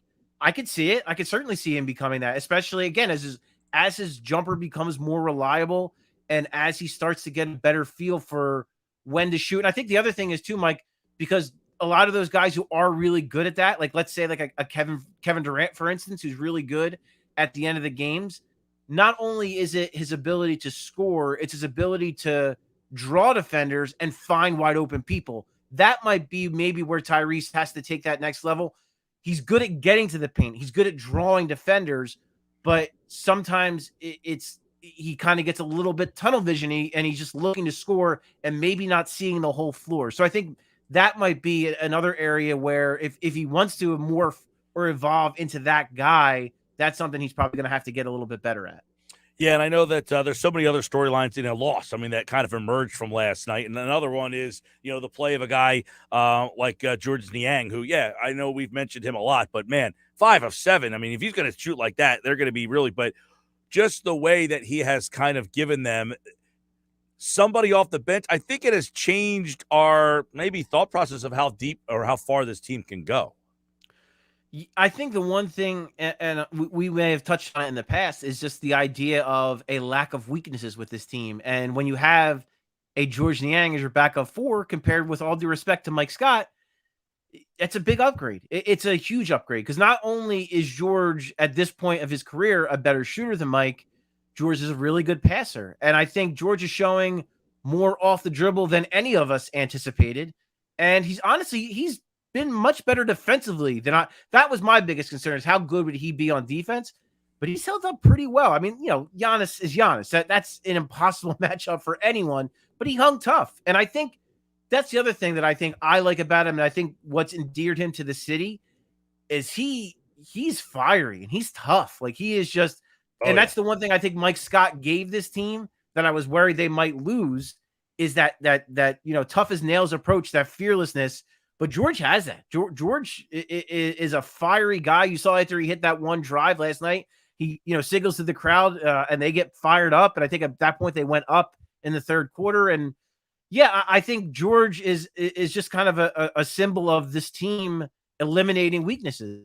Again, Andre Drummond, I think it's pretty clear. I think anyone who didn't think so before, Andre Drummond's a pretty significant upgrade over Dwight Howard. And I think the younger guys are, you've seen a lot of them, whether it's Tyrese, whether it's Shake Milton, whether it's Furkan Korkmaz, whether it's Matisse Thybulle, they've all elevated their games and have gotten better. So I think with this team, one of the reasons why they're so much better is just that they are it's a lack of weaknesses amongst the entire roster up and down. And then that will be challenged by, is adding a Drummond, a very good player, Niang, a very good role player, and these other guys, is that enough to get you out of that second round? Or do you still need that superstar or secondary star to propel you past, the top three teams that are going to be in that Final Four? I still think, like, if you have this team right now, no Ben Simmons, but this team, you're beating Atlanta in a 7-game series, you would think, right? I would agree. I think. I mean, it's only Simmons' ineptitude from the free throw line that cost you in that series, give or take. I mean, there were other things. Well, yeah, and I was going to say, and in addition to that, it was not having a backup four that could stand in front of Danilo Gallinari, and now you have that in George Niang. So the weaknesses and some of the things that were exposed in that Atlanta series have been rectified. And to your point, Ben Simmons, not missing missing free throws would be a big part of that as well. And you could play Matisse Thybulle and Trae Young the entire game and get away with it because you're not worried as much about spacing. But yeah, I would say this. I would say that I still have Brooklyn and Milwaukee in that top tier all by themselves. But I would say the Sixers are in, like, they're with Miami. They're in that next tier for sure. If they make a move and can get a player for Ben Simmons that is in that ilk, like a even if it's a borderline all-star player, I could see that elevating them to that next tier because I don't think they're that far off when you already have a guy in Joel Embiid who's one of the best players in the league and seemingly continues to improve. When you see the steps that Tobias Harris made last year, when you see Seth Curry and his improvement over the last couple of years, this is a team that has a lot of really, really good pieces, and perhaps a Ben Simmons trade, if that happens, that could be the thing that maybe puts them over the top and puts them with Brooklyn Brooklyn and Milwaukee. Yeah, and that's where, everybody every night is a different evaluation of the players and this team moving forward. And I would imagine, I mean, Daryl Morey's probably a pretty level-headed guy, doesn't think like we do, very reactionary. But when he sees stuff happening each night, he starts to maybe move and budge a little bit on the way he's thinking about this whole Simmons thing, which keeps evolving. I said it's like a tennis match. One day it's here, then he acquiesces and he crosses the ball back to your serve. All right, you're going to do that. Here you go. We're going to find you again for this. I mean, it's just this ultimate tennis match going back and forth that at some point you figure, are the Sixers evaluating what they're seeing and getting enough information to say, okay, we feel comfortable enough to move them? I think it's still just a waiting game. When you see, I don't see a path, and we talked about the other night, I don't see a path where they can trade Ben Simmons for Jaylen Brown. Just the fact that that's even a rumor, that's even a thing that has entered into the minds of people, that shows you why this strategy by Daryl Morey might still work out yet. Because if you would have done the move, or what, like, again, let's say it's Indiana and you would have traded him for Malcolm Brogdon and a bunch of picks, where would you be at right now? Like, you know what I mean? Like, would you be any better? Probably not. Well, if you traded him for Malcolm Brogdon and a bunch of picks, you probably wouldn't have been playing Maxey the same amount of minutes. And that's another factor as well, right? That it's all it all feeds into each other. And so that's why I think when you look at it from that standpoint, I think Morey has been right in waiting. It does, though, Mike, to kind of what you were hinting on, it gets to a point where if they're still 1, 2, 3 in the East by the trade deadline, and there's no inclination that Ben Simmons is going to play for you, and you're looking like a pretty good team, I feel like you have to do something because you have to capitalize on Joel Embiid's prime and your team looking good. So at some point, I think there's going to be maybe a little bit more of a sense of urgency. I don't think it's November 10th, so I don't think we're anywhere close to that. But I think as the trade deadline gets closer and closer, that urgency might pick up. Now, with that said, a lot can change. Right now, Boston's in a weird place, and that's why you saw the Jaylen Brown rumors. Might New Orleans get in a weird place and then start looking to maybe deal, I don't know, a Brandon Ingram? Might, right now in Portland, that team is a mess. Their front office is a mess and under investigation. What's going to be the fallout of all that? So I just think a lot can happen between now and the trade deadline. So that's why I think this approach by Daryl Morey makes sense. Wait, plot your move, and then when it makes sense, that's when you strike. Yeah, November 10th. We're about a month away from December 15th. Why is that day a possible day to circle? Because that is when free agents that were signed this past offseason can then be moved. So that's more about, to me at least, about salaries, where you can match, mix and match guys and maybe make some more sense. And you can maybe do some more complicated stuff involving 2, 3, 4 teams, whatever. So that's why December 15th is a day where the options expand, I guess is the best way to put it. But still, to me, the trade deadline still seems more likely to me, to be honest with you. But yeah, certainly December 15th day where those players can be moved. And again, that's still a month away, Mike. So a lot can happen over the next month that might change things, that might accelerate things either on the Sixers end or on a team that could potentially want to land Ben Simmons. So obviously it sounds like we're going to have to wait at least a month and 5 days. That would be the first probably realistic time frame. Like when I used to drive to West Virginia, getting to the Delaware Memorial Bridge, that was like, all right, I made the first. December 15th would be my first leg of that tour.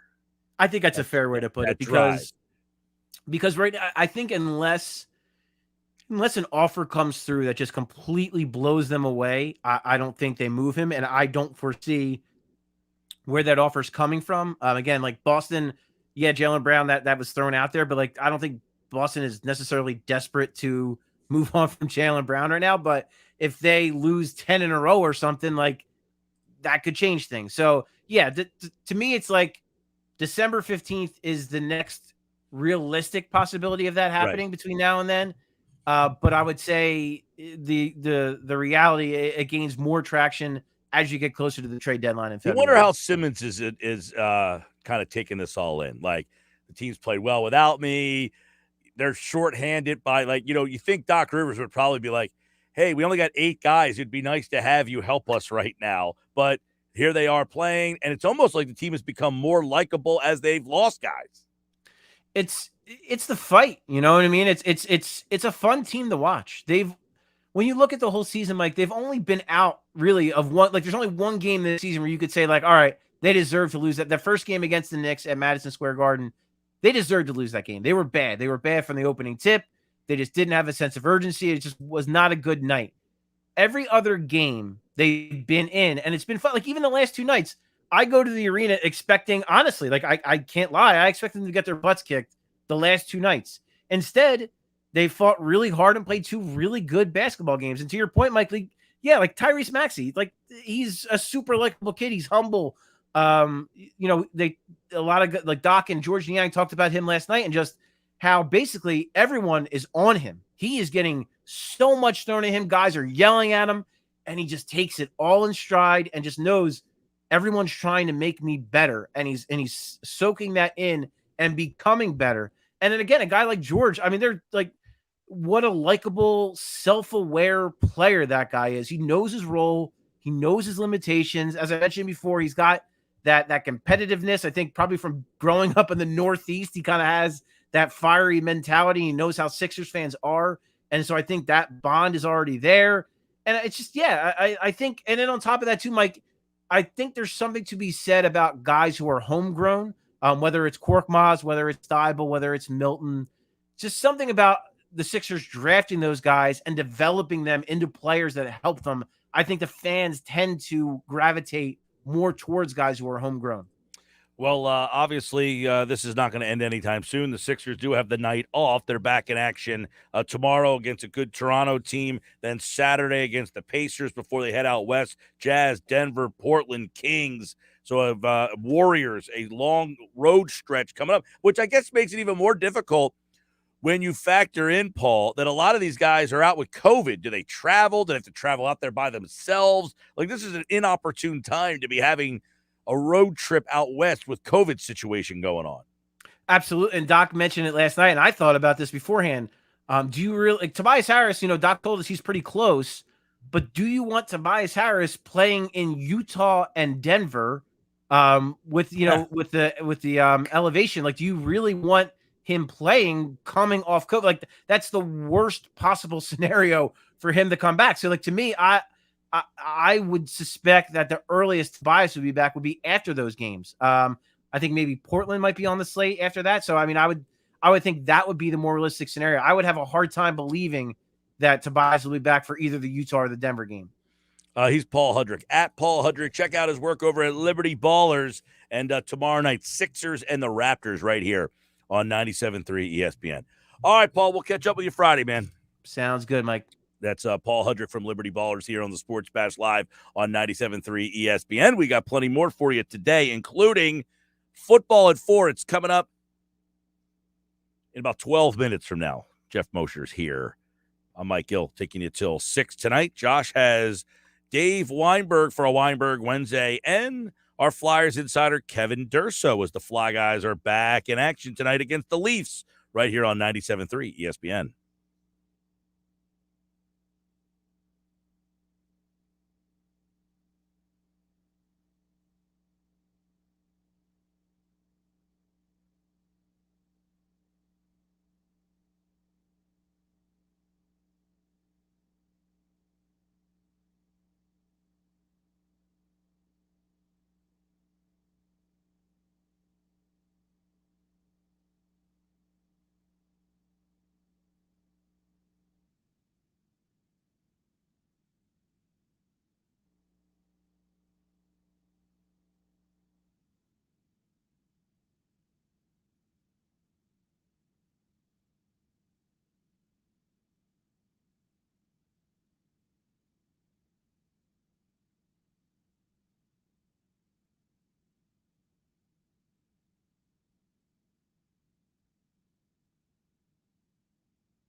Hey, in 1 hour from now, we're going to enter more people for 99 bottles. If you want to win a spot in 99 bottles, be listening at 4:55 today for your chance to enter in this year's 99 bottles party at Vagabond Kitchen and Tap House at Vagabonds in Egg Harbor Township. It's 3016 Ocean Heights Avenue, which is where this year's party will be. Bigger, better than ever before with 99 pairs of tickets, Eagles, Flyers, Sixers, college basketball, concerts, and more.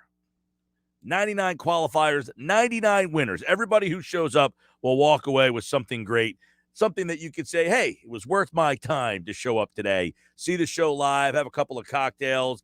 It'll be happy hour Wednesday when we are live because the next day will be Thanksgiving. Yes, Thanksgiving is almost here. 609-403-0973, 609-403-0973. Quick news here for around the Eagles. Jeff Mosher going to join us in the other side, by the way. Howie Roseman among those who will be in attendance tomorrow night. Josh, you'll like this. Pitt is playing North Carolina tomorrow night. Do you have a favorite, Pickett or Howe? They're playing each other tomorrow night. If I had to pick, I would go Pickett only because of the fact that I think Sam Howell's starting to remind me too much of Sam Darnold in terms of his development. Got an arm. So does Sam Darnold. He can run, though, Hal. He can move a little bit more. He can move a little more, but he makes decisions like Darnold did that final year at USC. Yeah, I don't like either one of the guys, and I'm not taking a Pitt guy. I don't like anybody in this class except for Malik Willis. No, I don't want a Pitt guy playing quarterback for me, unless it's Dan Marino. Other than that, I'm out. Mosher joins us next. We'll talk a little bit more about John Gannon's defense. Stick around.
ESPN, WENJ, WENJ HD, Millville, Atlantic City, a Town Square media station.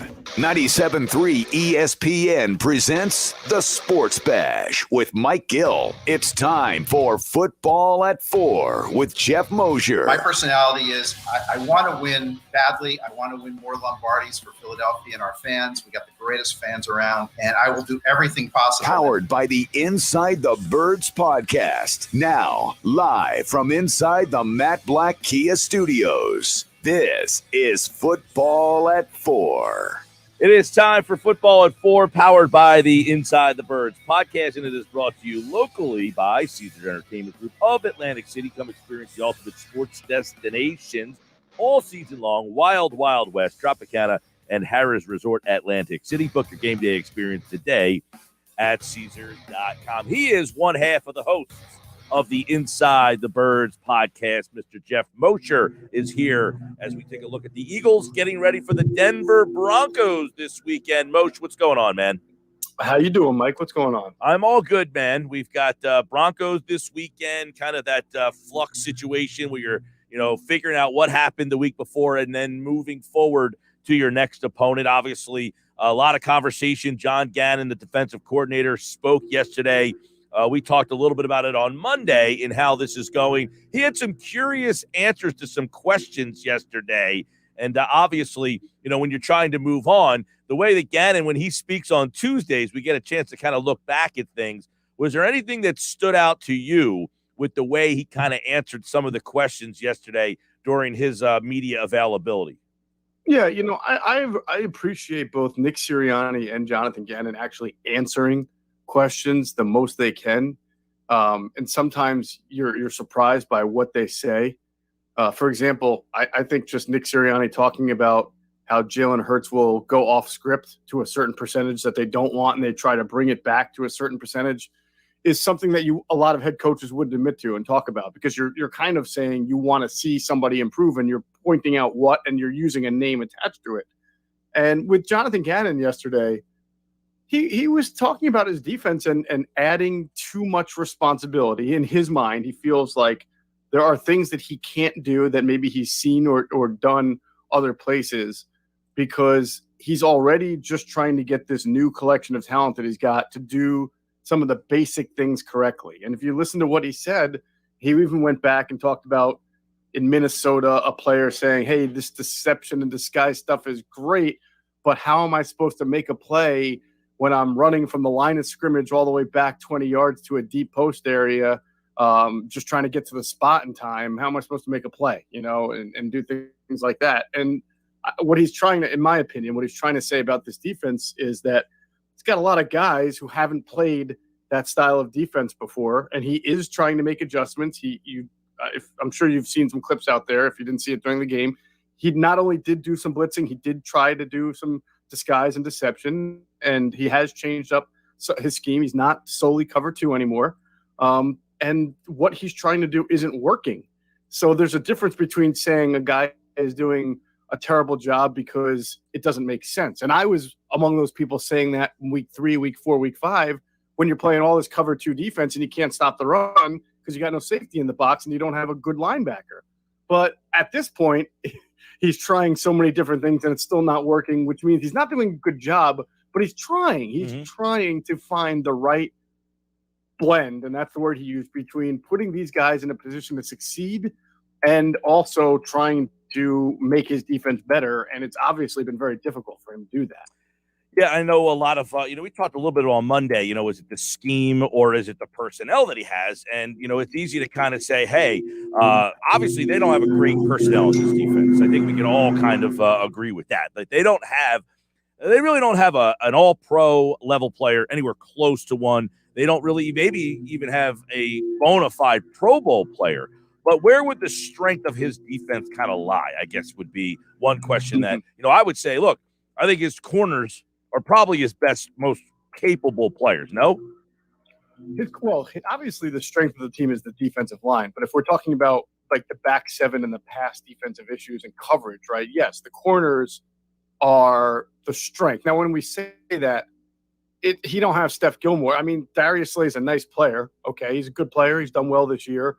And he has used Darius Slay at times to travel on number one receivers when it's been warranted. And he's also put him, as we saw in the Kansas City game, on the Travis Kelce, and he did a good job on that. It was covering Tyreek Hill, specifically when he had Eric Wilson on Tyreek Hill, because that was where they aligned Tyreek Hill, that it became an issue for him. So I would say the corners have not let down, but the wide receivers aren't the people that are beating the Eagles constantly. It's the tight end. It's Donald Parham Jr. and Jared Cook and Stevenson. It's O.J. Howard, filling in for Rob Gronkowski, who hurt them. It's the running backs catching passes, whether it's Josh Jacobs or Kenyon Drake or Chuba Hubbard, who had over 100 yards.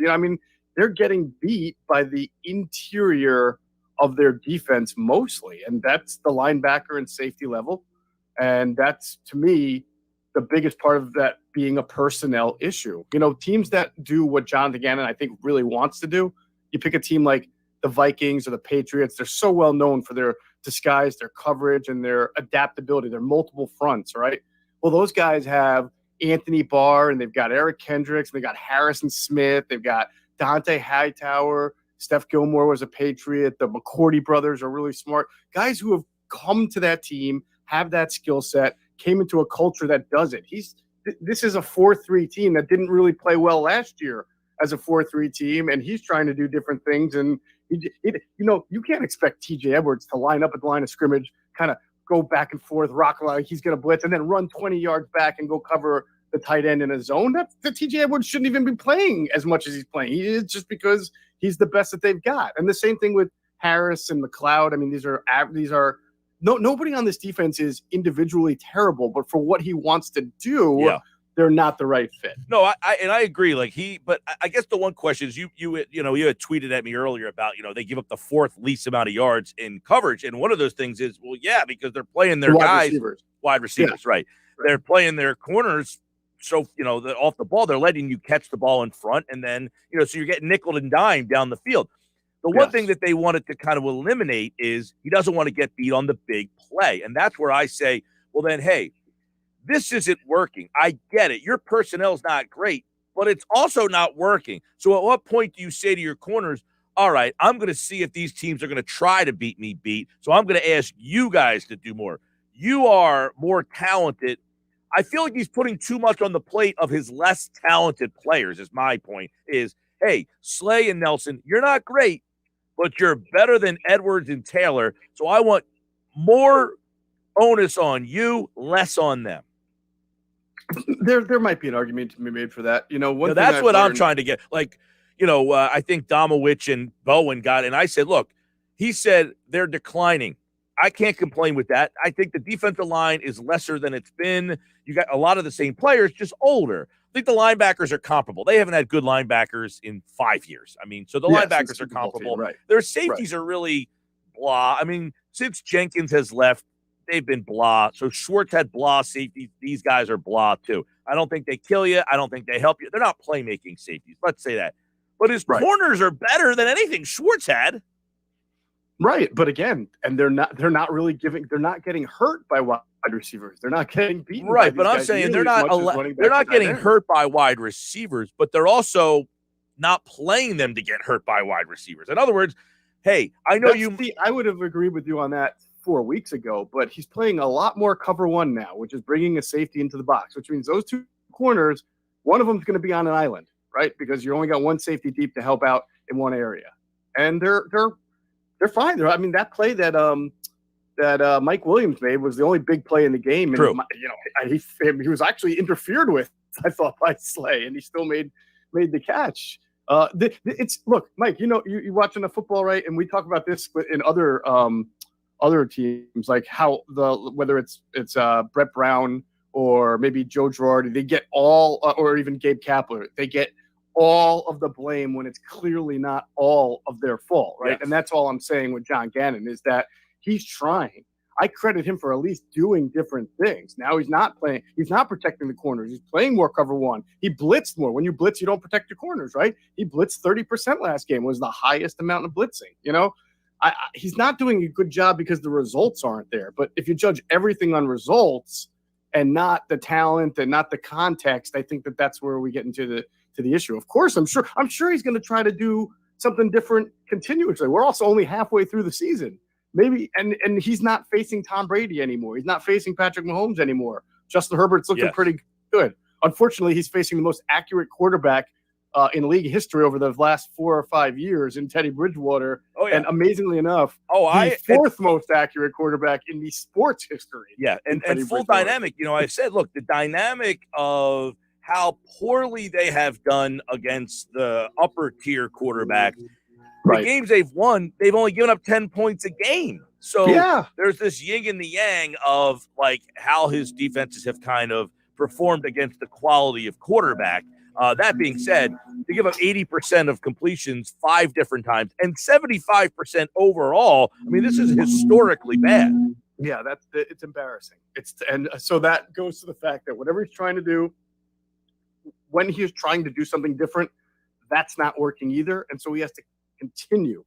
If he does not continue to try different things, and at some point he's probably going to run out of trying new, but I mean, that's his job. All right. I ran 30% blitzes. Now I have to go back and look what happened in those blitzes. Okay. What went wrong? Because next time I call blitzes, it's not going to be the same blitz. We're going to try to do something different. There was one blitz where Rodney McLeod came from like 15 yards deep to try to get at the quarterback. Rodney McLeod's not throwing games. He's not going to get to the quarterback when he's playing that deep and running in late. So now you got to figure what I really think he needs to do better, Mike, is the defensive line is the strength. And he's got to stunt. He's got to twist. He's got to get those guys moving, doing more athletic things to get at the quarterback. And we'll see if that's the next step. Yeah, I mean, obviously, much like Jim Schwartz's defense, a lot was predicated on getting pressure from the front. Schwartz didn't like the blitz. It's obvious that Gannon doesn't like to have to blitz either if he doesn't have to. And, it'll be interesting because, as you mentioned, Bridgewater is a very accurate passer. He's not a guy with a big arm that likes to take a lot of shots down the field. Is this a week where you say, hey, I want to see if you can push the ball down the field on us? Yeah, I mean, you would like to think that that's the style of defense that they play where they challenge him. But again, we always talk about the offense has got a plan too. The offense, I think there's 2 things to watch. The Eagles have been much better stopping the run the last 2 weeks, but they've also not had, really good running games that they've had to stop. The Lions were very one-dimensional, and obviously the Chargers decided that they were going to pass and then try to set up a little bit of run, but they didn't run very well either. But this is a different running team they're going to face now. I mean, Javonte Williams has had a really nice year. Melvin Gordon, they're both averaging over 4.5 yards per carry, and the offensive line is good. One of the advantages the Eagles had the last 2 weeks, not only was TJ Edwards being a better linebacker, but the Lions offensive line stunk, and the right side of the Chargers offensive line was not very good either. This offensive line's good, this running game's good, and the quarterback's pretty good, accurate. So they're going to try, I suspect they are going to try to challenge the Eagles again in the run and set up some of that short play action stuff that's really killed the interior of the Eagles defense. Jeff Mosher, football at 4 here, Sports Bash 97.3 ESPN. And obviously, they've got a lot of things happening this week on that defensive side of the ball. See how they mix it up. Also now on the offense, they did promote earlier today Jordan Howard to the active roster. He is now, it's going to be interesting because Sanders at some point is going to be due back. He's slated to be able to return next week. You then potentially have 4 guys who were all saying, hey, I deserve a role in this offense. When Sanders was here, they didn't seem all that willing to use him to run the football. So how does that muddy the waters when they have 4 guys now? Well, I would imagine that really Boston Scott kind of becomes the odd man out guy again. He was on the 53, but he was collecting dust for the first 6 or 7 weeks of the season. And I think when Sanders comes back, you'll probably see that kind of reaction again, where Boston will be the odd man out, and they will try to mix and match between Miles Sanders, Jordan Howard, and getting Kenneth Gainwell on there a little bit. Yeah. So, I mean, adding this week, obviously, Jordan Howard, I think, had 17 carries last week. I think that kind of led the way for them. Scott kind of had 10. So he's the Gainwell. Do you feel like they've kind of been phasing him out a little bit? No. Actually, we talked about this on the podcast that dropped this morning. Sometimes I think that there's an inherent greediness in being a sports fan where when you see something good, instead of recognizing why it's working well, you just want more. With Kenneth Gainwell, I think that's That's the issue. I think the usage of Kenneth Gainwell is perfect for a guy who was A, a fifth-round pick, B, a rookie, C, weighs about 200 pounds on a good day, and D, did not play college football last year. And if you want to throw an E in there, when he did play for Memphis 2 years ago, he was not a high-volume runner. He was a runner and a pass catcher. So it seems obvious to me that their plan was, we like this guy, we want to get him on the field as a third running back and in a third running back role. And just because there was an injury to Miles, because they had Jordan Howard, to me, it was smarter to do what they're doing and continue to use Gainwell as a third running back who can catch some passes, who can get you occasional run and play in the 2-minute drill, and not overuse him, not ask him to do too much. There are still a lot of parts of his game that need to be refined, whether it's pass protection, whether it's running between the tackles, between the 20s, the vision. So I like how they're using Gainwell. And I think that if you start using him more and trying to get more out of him, and he fumbles or he does something, everybody says, man, what's going on with this guy? He's no good. He's not what I thought. No, the plan for him has been pretty solid from the start. He's a rookie. He's a fifth rounder. I have no issue with them keeping his role the way it is. Yeah, 2 carries last week, and he did get that goal line carry, so he ends up getting the touchdown there. But, yeah, I mean, it's going to be interesting. And I guess the other interesting part, Moshe, is are they committed to this style of offense? I mean, they've carried the ball, 46, 39 times in 2 weeks? I mean, is Nick Sirianni committed to being this type of guy? Great question. My sense is that he's committed to doing this if this is what it's going to take to win ball games. But my sense is also that for the first time in 3 weeks, he's going to realize how difficult it is to line up and run the ball 35 to 40 times. This Broncos defense is good. It's been hurt at the middle linebacker level, and obviously they traded away Von Miller, but you saw what they did against Dallas last year. There's only been 2 teams this year that have really run the ball well against them. That was the Browns in that Thursday night game with Dearness Johnson, and I can't remember the second team offhand that ran the ball well. I was looking at it, but for the most part, I think they have the 6th best rushing defense. And plus, you're going into Denver. The Eagles have not won in Denver since the 80s. It's very difficult. The climate thing is real. The mile high thing is real, especially for teams that don't play there a whole lot. There's only been 13 games between these two teams in the history of both organizations. So getting tired is going to be something they're going to have to worry about. Although running is, that's probably easier than dropping back and throwing 50 times. But my point is this, is that I don't think they are going to be able to just line it up and run the ball 45 times against this Broncos defense. I think the Broncos will make them have to open it up more. And look, as much as everybody out there says they got to run more, running the ball 35, 40 times, that's not sustainable for victory. I mean, you can't be a team that just essentially leans on the run, first and foremost. You have to, at some point, have some trust in your pass game. So I know everybody wants to run it, but you have to be real here and say you can't run 40 times a week. Right. I get a kick out of people saying, the Eagles have done so much better job of balancing their offense since the first 6 weeks. I'm like, no, it's not. It's still an imbalanced offense, just to the other extreme. They're just running a lot now and passing very little. So and the fact that they're running, the running is keeping them in, in a game against a more talented team is what happens. I mean, Detroit, not the situation. You just ran all over them, and at some point, you just buried them because they were demoralized. I thought you were at that point last week where the Chargers looked winded, they looked gassed, and they looked demoralized at some point. The problem was your defense couldn't step up and help out, but the offense looked like they had the Chargers in a position to break them. Yeah, and the crazy thing about what the Eagles do in the run game is it's not very sophisticated, right? They're not doing a whole lot of motion, not doing a lot of misdirection, not doing a lot of pulling, not doing a lot of trapping. They're basically putting their 5 offensive linemen out there and either 2 or 3 tight ends, creating a big front and running it up the middle. And you're right, that's pretty demoralizing because it's coming and you still can't stop it. But to your question about sustainability, there are teams out there that are better against the run. Denver is one of them.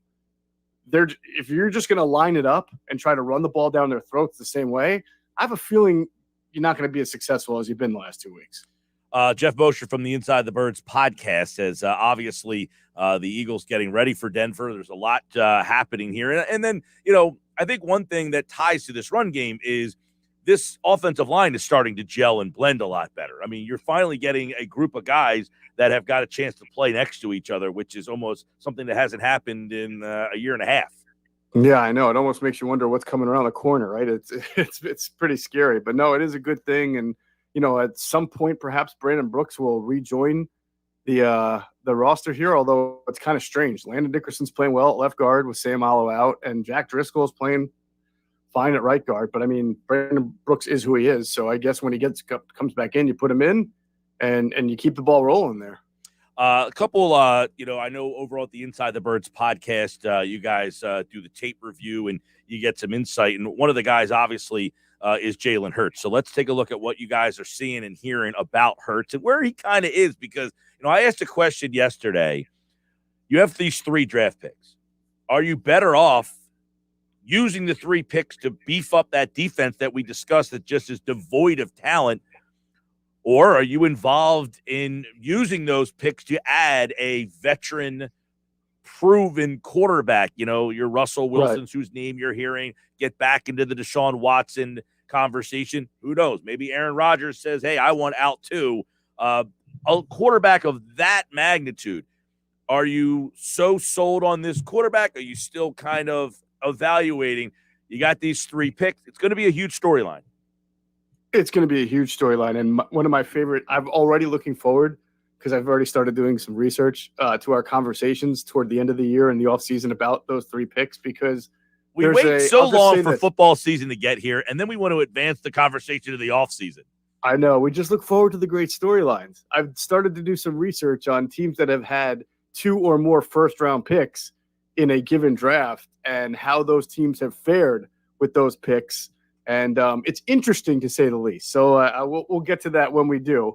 But I don't know what's better for them. Obviously, the Eagles don't always think in accordingly with how media and fans think. I mean, they're obsessed with offensive players, and they're obsessed with quarterbacks, quarterback factory, and we know how much they love Russell Wilson. So I imagine that will be a big target for them this offseason. Unless Jalen Hurts goes out there in the next 8 games and goes 6-2 or something like that. But which is possible with this schedule. Yeah, it's also possible they go 2-6. Right, so but at the end of the day, if they do go 6-2 with this schedule the rest of the way, and he's playing the way he is now, did you learn anything? I don't know. It's a great question. So we've got a lot of football left to watch. If he's 11 for 17 in these games and he misses 2 big throws, I mean, in the end, what sticks out to me is he missed the throw to Goddard. He missed the throw to Smith. Yeah, he ran. He made a couple plays. He's gritty. He's a leader. All that stuff. But in the end, those 2 throws to me stand out. And they should. They should. That's kind of his season in a nutshell so far. You see you see a lot of flash.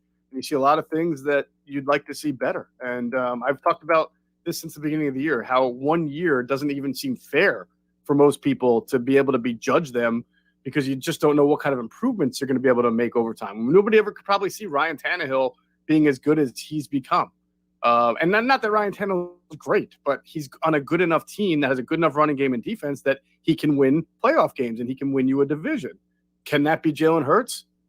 I imagine it could be, but not for the Philadelphia Eagles. Yeah. Because I don't believe that they have the patience to want to wait that long or the ability to surround him with that kind of team where they are okay with the quarterback not being the best part of the team. Well, and I guess that you have to also wonder, Moshe, are they okay with their offensive talent right now? Do they want to continue? The offensive line, you mentioned Herbig, Driscoll, Dickerson, Mailata. They seem to have guys that, you don't have to replenish that spot. You seem like you have 5 guys. Say Amala when he comes back. So you should have 5 offensive linemen that you feel pretty good with. You got Smith. Goddard, you hope to bring back. Really, it's all comes down to, do you like the quarterback or not?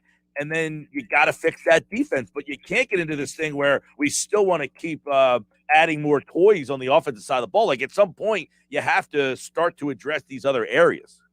Oh, sure would be nice. I mean, I saw, I think the over the cap guy, I can't remember his name. He tweeted something about how the Eagles have invested the 7th most cash dollars this year into the defense, but if you divide it by position, it was 25th most cash money to linebackers or I'm sorry, defensive backs, and 25th to defensive backs, 31st to linebackers. So that just tells you they're not spending a lot of money on defense. They're spending a lot of money on defensive linemen, right? Yes. So at some point they've got to put money and or draft resources, if not both, into the other areas of your defense, because as much as it all starts up front, as you can see, when you do the 3-step drop and short thing, you can neutralize even a great defensive line. Right. And, the interesting part about this is, what do they need? They need a linebacker, right? I mean, that's at least one. They need a linebacker. Well, you're not drafting one of those guys in the top 5, right? Typically. No. So, like, this whole not. thing of, people don't want them to win. Let's get the 3 picks. If you had 3 picks in the top 10, well, you have 3 picks in an area where you don't draft a linebacker. Hey, you know what? I don't even want to – I get what you're getting at, but I don't even want to say, like, you have to use these top first – just get a safety in the second round. Get a linebacker in the third round, right? That's what you did a long, long time ago. You used to get some pretty good players. You got Jordan Hicks in the third round. He was good enough to help be on the Super Bowl winning team. Michael Kendricks had to come in that year. He was a second-round pick.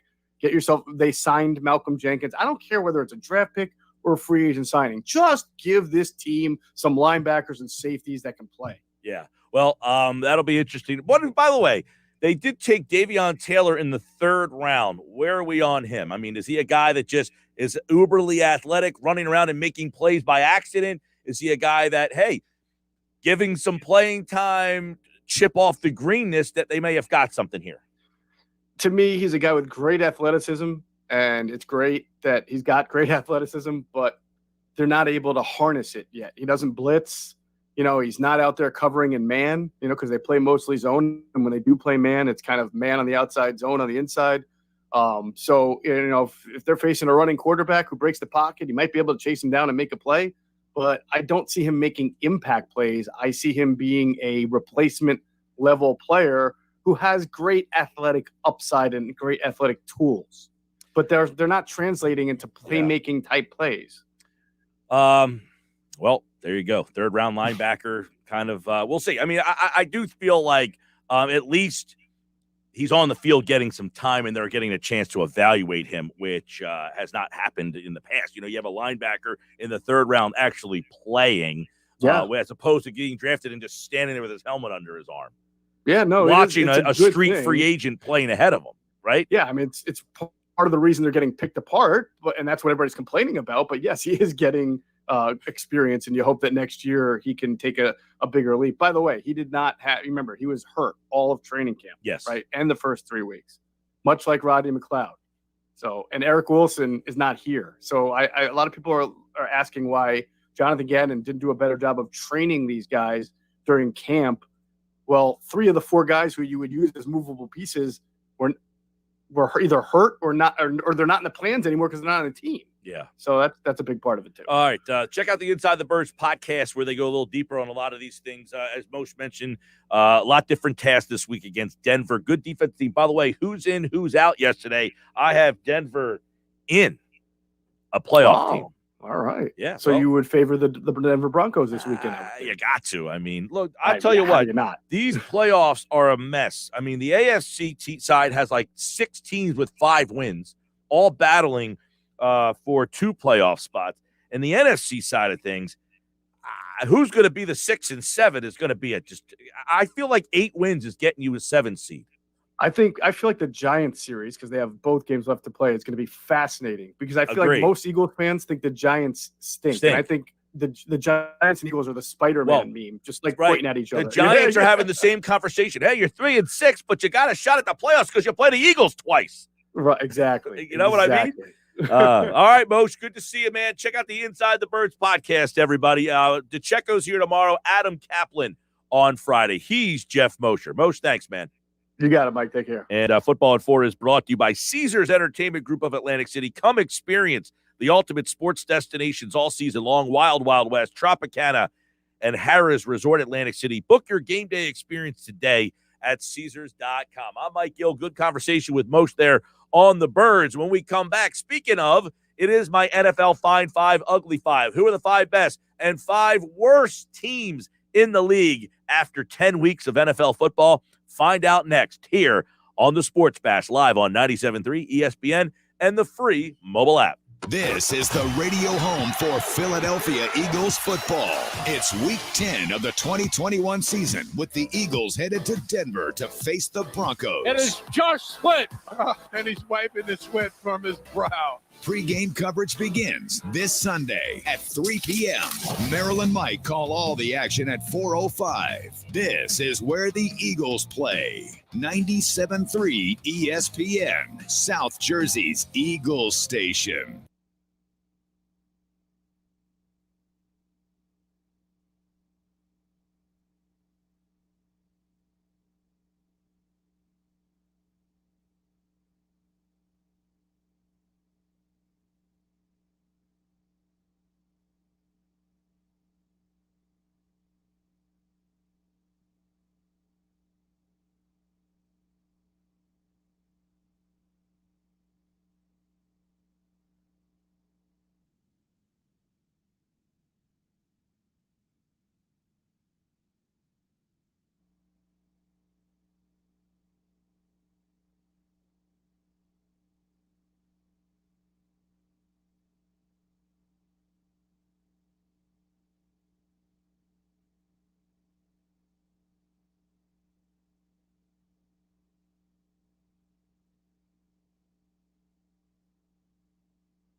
All right, Sports Bash Live, 97.3 ESPN, the free mobile app. It's time for my Find Five Ugly Five. Find Five Ugly Five, brought to you by Deborah Heart and Lung Center. When it's your heart, you don't take chances. Be sure to demand Deborah.org. All right, this was not easy. I will tell you that. This is the Find Five is really difficult. There's just not a best team in the league right now. That's what I've come up with. There is not a number one best team in the league. That is the obvious part of all this. There might not be a bottom five team either. There might not be the worst team in the league either. That's the problem. There's not the worst team, and there's not a best team. So I will do my best here to basically come up with the 5 best and the 5 worst teams in the league. That's what we'll try to figure out here. All right, here we go. Are you ready for this one, Josh? This is my Find Five Ugly Five for week number 10. You got them? What do you got? Sorry. What do you have for me? I got this. All right. Are you ready? These are my worst 5 teams. Now, again, I'm telling you, this is very difficult. There is a little bit of a movement here. Like the hard part was the Find 5 teams I had last week, they all lost. And then the bottom 5 teams, they all won. Yeah, it kind of messes things up a little bit. But here's what I got. All right, here we go. Find 5, Ugly 5. Number 5, I am going with number 5. Last week, they were number 2. This week, they're number 5. I'm going with Jacksonville. They beat the Bills last week. I mean, what are you supposed to do? I can't call them the second worst team in the league. They beat the Bills. Well, they at least have one of the best defensive players in the league in Josh Allen. For a week anyway. I've never even heard of Josh Allen until You never heard of Josh Allen? Just kidding. Come on, No man. one's ever heard of Josh Allen, the defensive player. From Kentucky. That's Come what my on. point is. Nobody plays football at Kentucky. Kentucky's good. Not Maybe really. You should watch some SEC football No, sometime. my point is, yeah, he's a good player, but no one has heard his name all season long doing anything of substance until he beat Josh Allen. That's how Josh Allen got finally his name mentioned. There was another guy who happens to be the MVP of the league named Josh Allen. Jacksonville's number 5. Miami won. They're number 4. They were my ugliest team last week. They won. You're 4 now. Ugly 5. Miami, number 4. The Jets lost again. They got their quarterback hurt. They went to another quarterback not named Flacco. Now, this week, Flacco's the backup to Mike White, who is going to start ahead of Wilson. That situation in New York has gone sideways really fast. Can you imagine if the Eagles hired Salah? Robert Salah was the guy that many people wanted. He was the defensive coordinator at the 49ers. He is bungling this situation badly. Well, who's bungling it more? Is it the head coach or is it the GM, Joe Douglas? Well, Douglas put him in a precarious situation. He drafted a quarterback number 2 that wasn't really worthy of being drafted number 2. That guy got hurt. He had a quarterback come in. They traded for a quarterback. They then played another quarterback before they played the guy they traded for. That guy got hurt. Joe Flacco last week looked like the most miserable person on earth. On the sidelines, arm folded in a hoodie during that Colts-Jets game. Jeez. Jets, they should probably be number 1 after that. I just told that story. Detroit's number 2 in the Ugly 5. They didn't play last week, so they couldn't lose. But after your last memory is losing 44-6 to the Eagles, I think that is good enough to bump you from my 4th worst team to my 2nd worst team, and Houston's number 1. They lost to Miami last week. Miami was my ugliest team. Houston's now lost 8 straight games after winning on opening day. When you lose the way that Houston did, you have how can you not say they're the worst team? They've given up 258 points. That's the most in the league. It's worse than that. They've only scored 128, by the way. You got your quote-unquote starting quarterback back last week, and you found the way to embarrass yourself. Well, that's why they're my ugliest team. They should be. These are the Find 5. No, this is really hard. They're just not a best team in the league right now. That's the problem. So everybody is like number 3, 4, and 5. But everyone's kind of in the same category. Yeah, they're all 3, 4, and 5. None of them is 1 and 2. Number 5, I got Dallas. I made you number 1 last week, Dallas, you stinking losers. And then you went out and got your ass kicked. Thanks for playing. And then you sold half your tickets to the stadium to Denver Broncos fans. Yeah, how did that happen? Well, I mean, there's not really any Dallas fans. They're just a bunch of Yankee fans and Laker fans dressed as Dallas fans. but I don't remember like Bronco fans being like Eagle and Steeler fans and traveling. No, they're not. But apparently my friend who is a Dallas fan who happens to be from North Jersey that likes the Yankees. Okay. All right. Somehow he's a Dallas fan. I know this friend of yours. Yeah. Makes no sense. He tells me that a lot of people from Denver, Colorado work in the Dallas area. And that since it was a 1:00 game, I'm telling you what he told me, okay? And because this is how ridiculous Dallas fans sound. This is how delusional, warped minds Dallas people are. This is why it's the biggest fraud fan base in the history of sports. Literally, the explanation I got as to why there were so many Denver fans there is because a lot of people from Denver work in Dallas, and that because it was a 1:00 game, a lot of the season ticket holders don't go to those games and they sell the tickets. That's a horrible explanation. That's a Dallas fan for you. That's a horrible explanation. Now, do you understand, people, why I laugh at Cowboy fans and call them the most fraudulent fan base of all time? You know, every Cowboy fan that I know, essentially, conveniently is also a Yankees fan.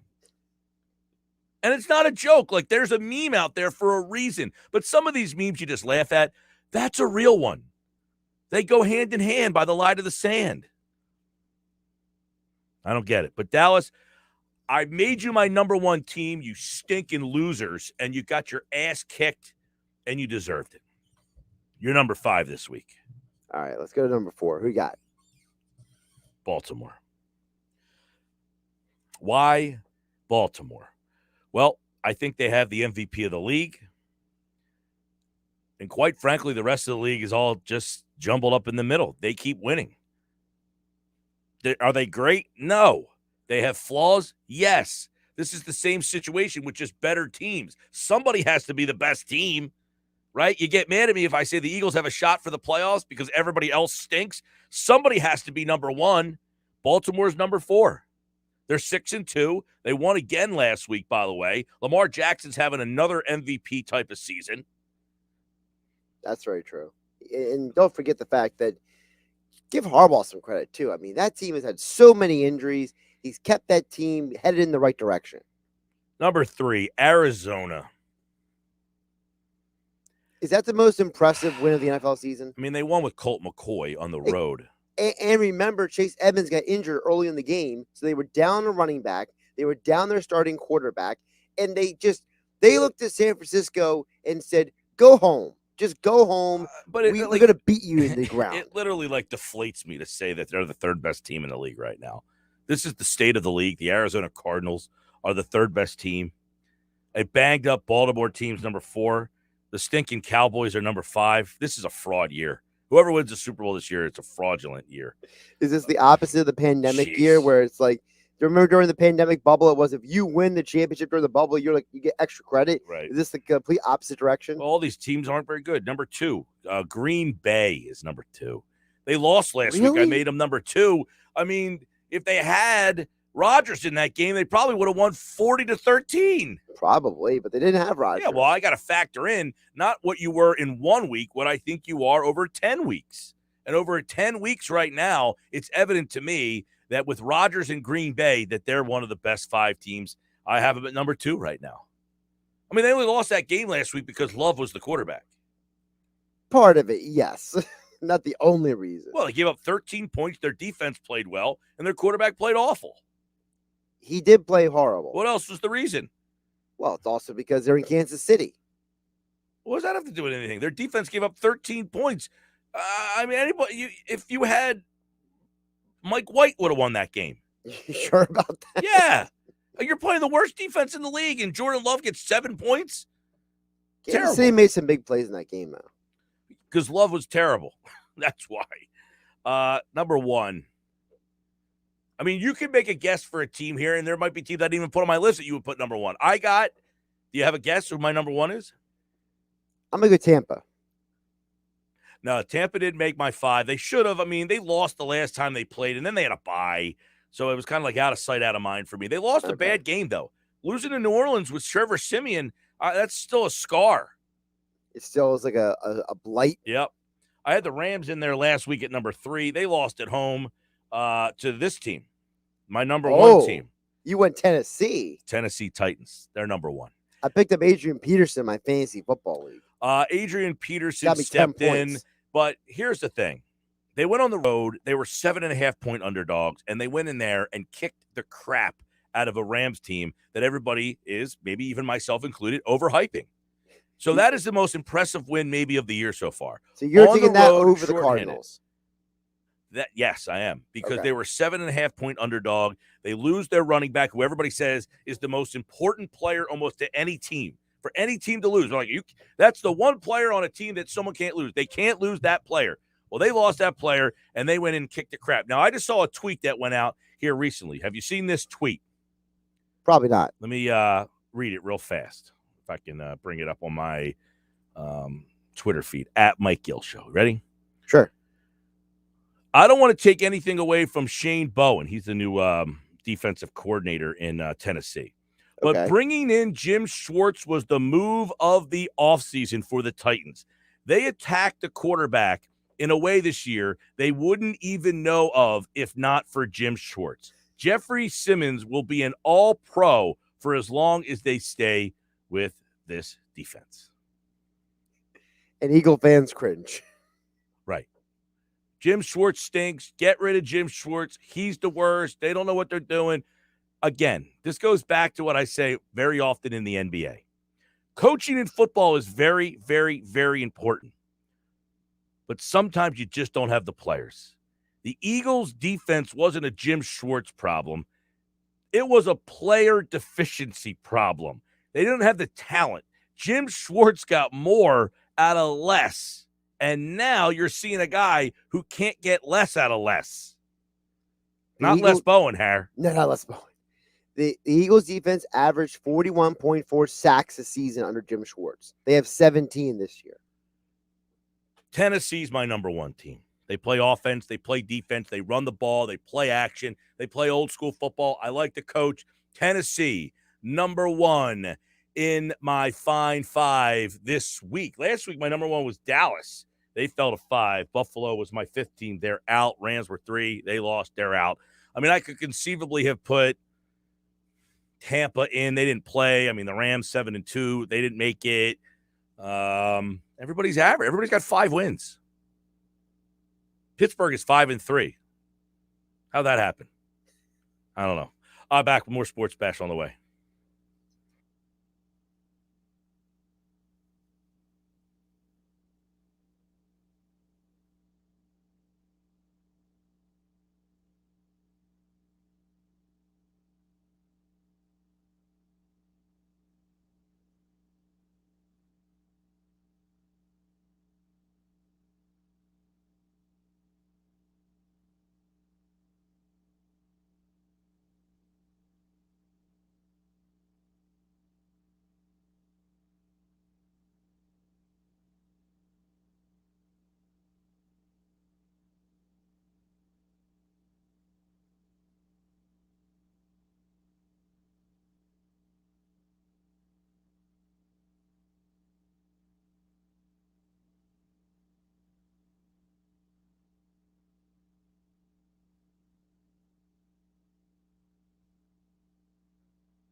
All right, Sports Bash Live, 97.3 ESPN. I'm Mike Gill. Don't forget, coming up, we got another chance for you to qualify for this year's 99 Bottles party. That's all happening. 99 Bottles, Vagabond Kitchen and Tap House. That's going to be on Wednesday, November 24th. You must be present to win, and you must be one of the 99 qualifiers. You have a chance to score those qualifications in just about a minute or so here on the Sports Bash. Coming up at the 5 o'clock hour, Joe Valerio, former NFL offensive lineman. We call it Cup of Joe. We just like to hash out, talk football moving forward. We got the draft coming up way down the road here, obviously. You have a situation where Howie Roseman's going to be checking out the game on Thursday night, Pitt versus North Carolina. Two quarterbacks in that game that I guess the Eagles will have their eye on. That's Pickett versus Howell. So those guys, Josh says, don't want them. I'm not a fan of drafting a quarterback in this year's draft in the first round. This is, there's been a lot of good quarterbacks in the recent draft classes.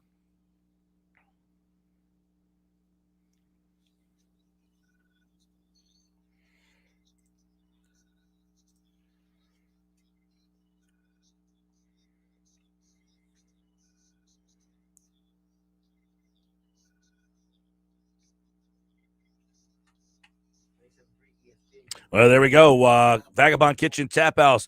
Qualify right now. Here's the number, 609-573-3776. 609-573-3776. Qualify now for this year's 99 Bottles Party. Vagabond Kitchen Tap House, EHT. Good luck, everybody. That one snuck up on me.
All right, 5 o'clock hour here on the Sports Bash Live, 97.3 ESPN on a Wednesday evening. We'll talk a little NFL. Joe Valerio will join me in just 1 minute from now. But first, we got another round of qualifiers. Josh, who is coming to the 99 Bottles party with us? You got Bill in Smithville. You got Bill in Smithville. Billy. I like that name. Brian. Nice old school name, Bill. 4 letters.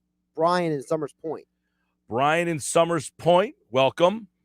And Lance from Galloway, he also says he loves the show and he's bringing his wife on Wednesday, November 24th. All right, Lance, and I invite everybody to bring their wives. It's a great excuse to say, hey, honey, I want to take you out. And you don't have to tell them, hey, you're coming out to see another man. Just say you're coming out to have a good time, have a drink, and maybe walk away with a pair of tickets. Exactly. All right.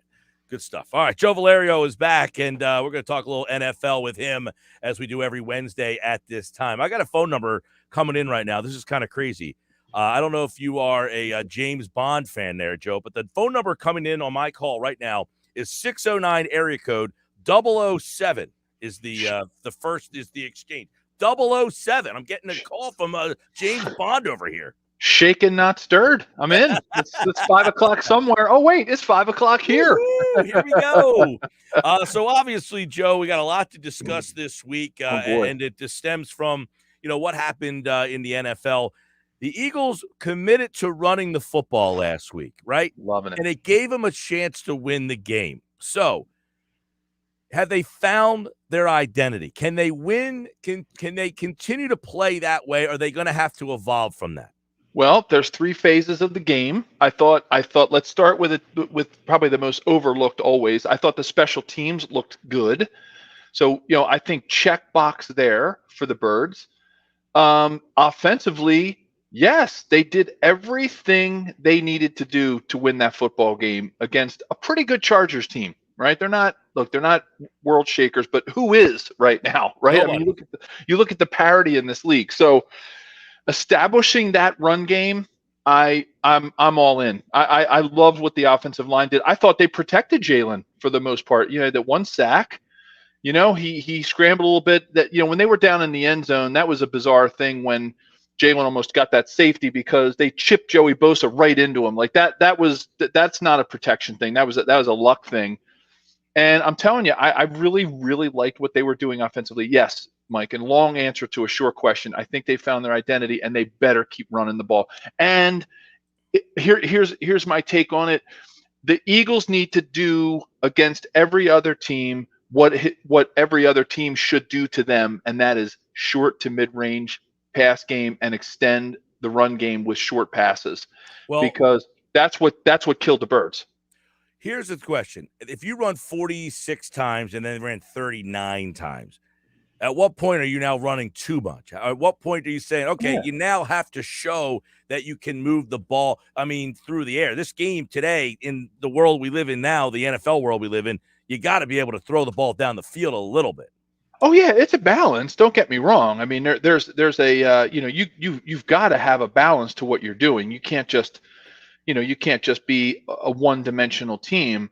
But I think Jalen showed flashes of being able to hit the open receivers when you give them time. I think what they need to stop doing is, every time I seemed to get frustrated when I was watching that game, it was when they tried to go a little deeper than they really needed to. They had the overthrow to Goddard down there deep, early on. Like stick to the middle of the field. Like if I'm an offensive coordinator today, here's what I'm doing against every team. And the Eagles, especially in the way they could not stop the horizontal stretch, right? Anywhere from the, let's call it 6-yard passing range to like a 15-yard pass range, right? That's what killed the Birds, right? It wasn't the deep balls. And that's not hurting a lot of teams right now with the amount of speed that's out there on the field. Stop trying to go deep, pick your battles, pick your spots, because you want to have that as a threat. But what offense? If I'm an offensive coordinator today, I'm focused on running the ball, a nice dose, and I'm sticking to extended run game with little screens, little outs out of the backfield, and I'm sticking to that mid-range, and I'm going to use all 50 yards across the field, and I'm going to use a 6-yard pass to like a 15-yard pass, and I'm going to let receivers do their thing. and then let teams start coming up and bringing the safeties up. Then maybe you hit them deep. Like, Well, stop isn't that what's trying to be happening? fancy. Which is what's happening to the Eagles defense, is that they are just getting nickel and dimed up the field. And the philosophy, I guess, John Gannon has is, from what we understand anyway, Joe, is that at some point you're going to make a mistake. If you're going to have these long sustained drives, somewhere in a 12, 15 play drive, you're going to get a penalty, you're going to get a holding call, you're going to fumble, you might throw an interception. That if you're going to run 15 plays, you're going to make mistakes in that 15 play lot. That seems to be their philosophy. I don't agree with it, Mike, because hope is not a strategy. Hoping another team makes a mistake is not a strategy. Hoping another team has a penalty is not. You have to assume that they're going to execute on every play. It's proven that the teams are doing it against the Eagles. 5 quarterbacks so far this season, 80% completion rate. 5. Can you imagine, Joe?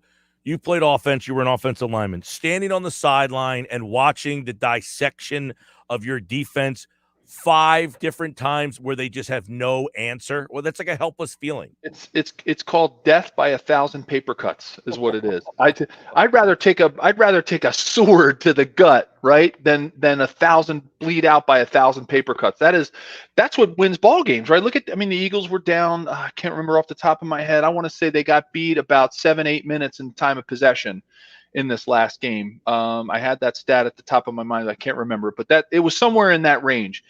That's what the Chargers did. And here's the other thing the Chargers did against this Eagles defense. The Eagles, you can't bend don't break only works so much nowadays, because with all the data and the stats and the analytics and all that stuff that you want to throw out there, you can't let a team get to your own 40-yard line, because what happens, Mike? It becomes 4-down territory, right? And the Chargers proved it. They weren't going. They didn't punt. They didn't punt the ball. You can't really win defensively if the other team is not punting the ball. What that's telling you is, number one, it can tell you that you've made a lot of 4th down stops, which the Eagles did, right? They made the 4th down stop on the goal line. They made the 4th down stop out in the field. And so, you can take away those 2 punts or the field goal that would have gotten kicked if they tried it on 4th and goal. But, when a team doesn't punt, it tells you that. It says you're not stopping the team between the 40s and you're letting them get into 4th down territory, because all these coaches today are looking at that card and going, all right, I've got to play for 4th and 3 now. And they're using all the analytics and saying, okay, if I'm inside the 40, if I'm inside the 45 to 30-yard line, it doesn't even make sense to punt. Let's just go for it. And that's what the Chargers did. And it paid off, right? It paid off for them. And that's, that was the thing. You can't, the bend don't break only works so much. It's not working much right now. Now, is this in your mind, a coaching deficiency or a personnel deficiency? Are the Eagles just simply not talented enough, and Gannon is trying everything he can, just doesn't have the personnel answers? Look, I don't want to take the easy answer out, Mike, but it's a combination of both. But if I had to go along the spectrum, I'd say it's more of a coaching issue right now. I think the Eagles have enough talent that they could cover up some of their mistakes and their sins. I think get after the quarterback, and they better do that this week against the Broncos. That Broncos offensive line is decimated. You've got a relatively young quarterback in there. I would just, if I'm the Eagles, what do they have to lose? I'm getting after the Broncos this week. You saw what the Broncos did against the Cowboys. You don't want to let them get rolling. So how do you do that? You just get after it. Don't be afraid to make mistakes on defense. Don't be afraid that your guys are going to get beat deep. Shorten the field. Let them beat you deep. Let them see if they can beat you deep. Shorten the field. Compact yourself in. Stop the short passes. Put 8 in the box, 7 in the box. Stop the run. And let's hide some blitzes. Let's hide some dogs. Well, this is a week too where Bridgewater is not really going to beat you downfield. He's an accurate passer, but he's not pushing it down the field on you. He's going to want to do what you have allowed everybody else to do, just kind of nickel and dime you down the field. Joe, one of the things I love talking to you about, because I think you have such good recall on examples in your career where somebody has been deficient and how a coach says, okay, we're deficient there, but we can cover up that deficiency. How has that kind of worked around? When you have a linebacking core that maybe is not that strong, how can you kind of cover that up defensively? Well, okay. So if you got a linebacking core that's having a tough time against the run, you've got to learn, you got to figure out who your safety is. It's going to be your next, your kind of your extra linebacker, right? And the Chiefs did that for a long time when they were really deficient in with the linebackers. Tyrann Mathieu was that guy, right? We did that in Kansas City when I was playing, when we had some struggles at linebacker. We were a 4-3 team back then, and we had great defensive front.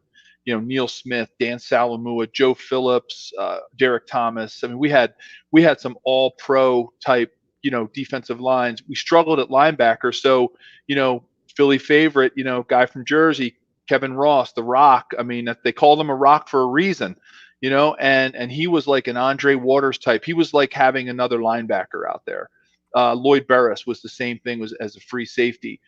So you've got to compensate in that you've got to have, another linebacker type that's filling and coming up and filling some holes. And you know what? It's like it's plugging a dam, right, with holes in it, because of course, if you're going to bring your safety up and make them, turn your 4-3 into a 4-4 with an extra defensive back, got to fix the coverage, right? So you got to have some good corners. And so you're always plugging the dam, but you got to go where the most need is.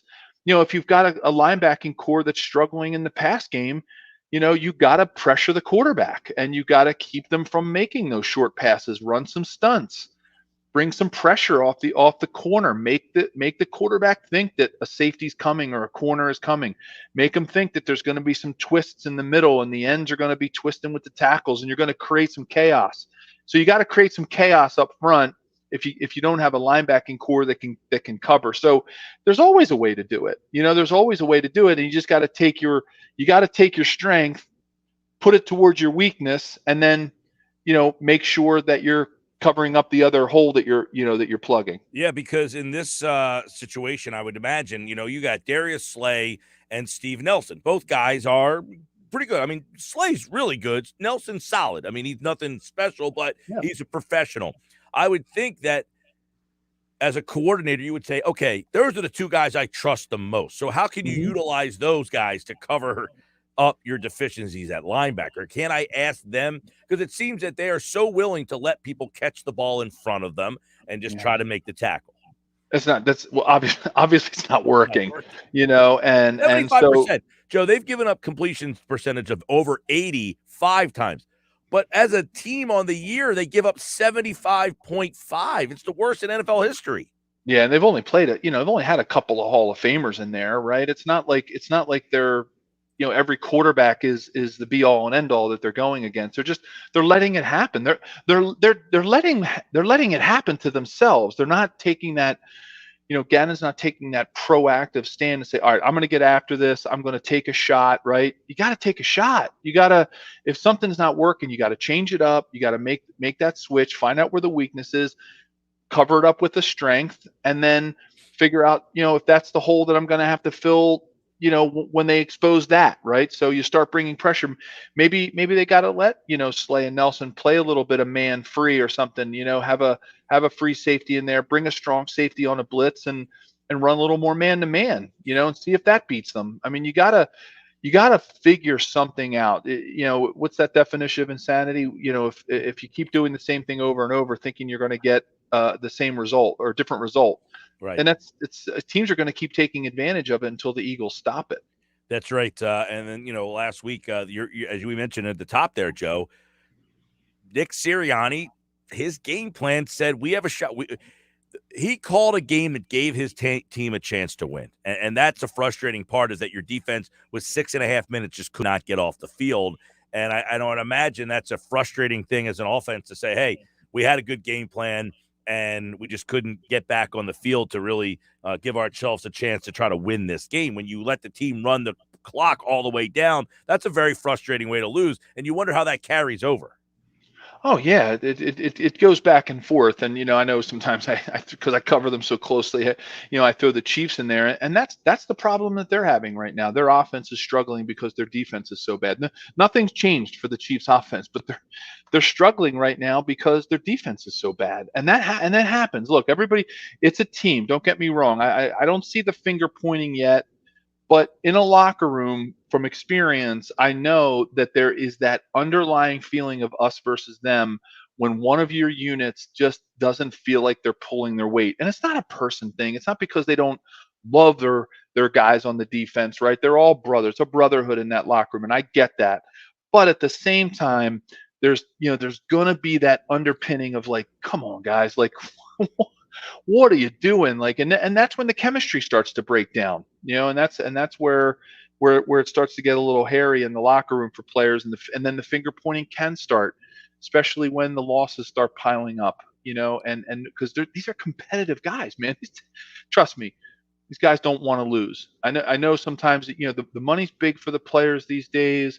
There's a lot of incentives for them individually to do well, but I'm going to defend them and say these guys want to win. They do not want to get that number one pick in the draft. No player does. You mentioned that the Chiefs' offense isn't an issue. I would say they scored 13 points last week. They did get a win, but so it seems that something's up with that offense. No.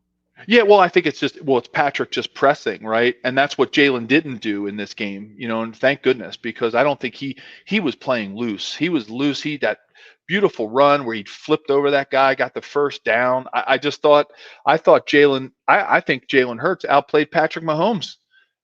When you look at their comparables and you look at the drives that they put together, you look at the decision making that Jalen made. I think he outplayed, who some say could be the best quarterback of this generation. I think he outplayed him, and I think that's really been Patrick's issue. He's forcing Patrick Mahomes. If you watch him, I know the Chiefs always seem to end up on national TV, so I'm sure there's a lot of fans that are watching him. Oh, yeah, that game was on here. That was the big. Well, actually, no, we had the Eagles game on here. That game, yeah. And you just don't want to have a quarterback press the way that Patrick Mahomes is pressing, and he's pressing, and that's the problem. Do you think Kelsey looks like fully healthy or a step slow, or that something's not there with him? Yeah, they're beating the living heck out of the guy. Like at the line, they're doubling him up, they're bracketing him, they're chipping him as he's coming off the ball. He's taking a beating. And they're doing the same thing to Tyrann Mathieu on defense, right? They're taking their best. It's how you take your best guy out of the game. You just beat him up, and they're just coming right at Tyrann Mathieu on the defensive side. And it's the same thing they're doing to Kelsey, and they're taking advantage of those two guys' age and how many plays they play a game. Travis Kelsey plays probably disproportionate number of plays for a tight end than other tight ends. If you look around the league, I'd love to do the stats on that. I think I'm on to something there. And that's what you do to your best guy. You beat him up. You just beat him up. That was my observation watching the Chiefs the last couple of weeks, because I know, talking to you a lot, we'll kind of reference them, but I'm like, Kelsey doesn't look the same explosive. He looks like, age catches up to us all, man. And at some point, but that split second of speed diminishing makes you go from a great, maybe from an elite player down to great. The next level, you go from great down to good, and then the slow decline happens. Yeah, then you throw in the fact that, the pass rush against Patrick Mahomes, coaches on the other side of the ball are really catching on to how to pass rush him, which could be the same thing that ends up happening to a Jalen Hurts, right? Bringing it back to the birds. Like, you want to make sure that you're keeping the offense varied enough that you're not allowing somebody to mirror Jalen, and because that could be, that's what they've always tried to do when they're try to stop a Lamar Jackson or somebody else who has great feet. And you don't want that to happen to your quarterback. You don't want people spying your quarterback, because that's what's killing Patrick Mahomes right now. Is they've got linebackers spying him, and as soon as he finds the pocket within the pocket, which usually gives Kelsey that extra second to get open, they just bring somebody up in Patrick's face, and then all of a sudden Travis disappears and you can't find him. And so, look, this is a chess game. These coaches don't sit around twiddling their thumbs. Well, and all the chess game. But did you watch the Cowboy Bronco game at all? What I could stomach of it. There was two parts, right? Being an ex-Chief, I'm like, God, do I really want the Broncos to play this well? Because they were actually more of my nemesis. Look, for the Chiefs this week, it's Raider week, and like that is like the Eagles Cowboys. Chiefs Raiders is to the Eagles Cowboys, to make that analogy. So, but really the rivalry that when I was there was actually the Broncos. Like when you really look about the team that we competed the hardest against, because we dominated the Raiders. And I was like torn, because I'm like, actually hate the Cowboys more than I hate the Broncos. So I was actually happy about that game, and it was kind of fun to watch the Broncos just kind of, the Cowboys just flounder. You But talk about, other teams watch and all that stuff, and you wonder, like, if you were, watching the Cowboys, did they show a deficiency that other teams are now going to say, oh, caught something in that game? yeah. It's caught it like a virus, right? I mean, they were not themselves. I mean, Dak was he was off. I was, Mike McCarthy was a coach when I was in Kansas City, and he actually started as an offensive quality control when I was there. So God, I'm really dating myself. That's how far he's come. I was amazed that Dak Prescott was in that game with like 6 minutes left in the game. Yeah. Like, what are you doing, dude? It's 30. What exactly does a offensive quality control coach do? What is that? Is that I feel like that's the guy who's like, hey, I have a buddy who's a good coach. Can we get him into the high school and just give him some title so that he can coach the football team?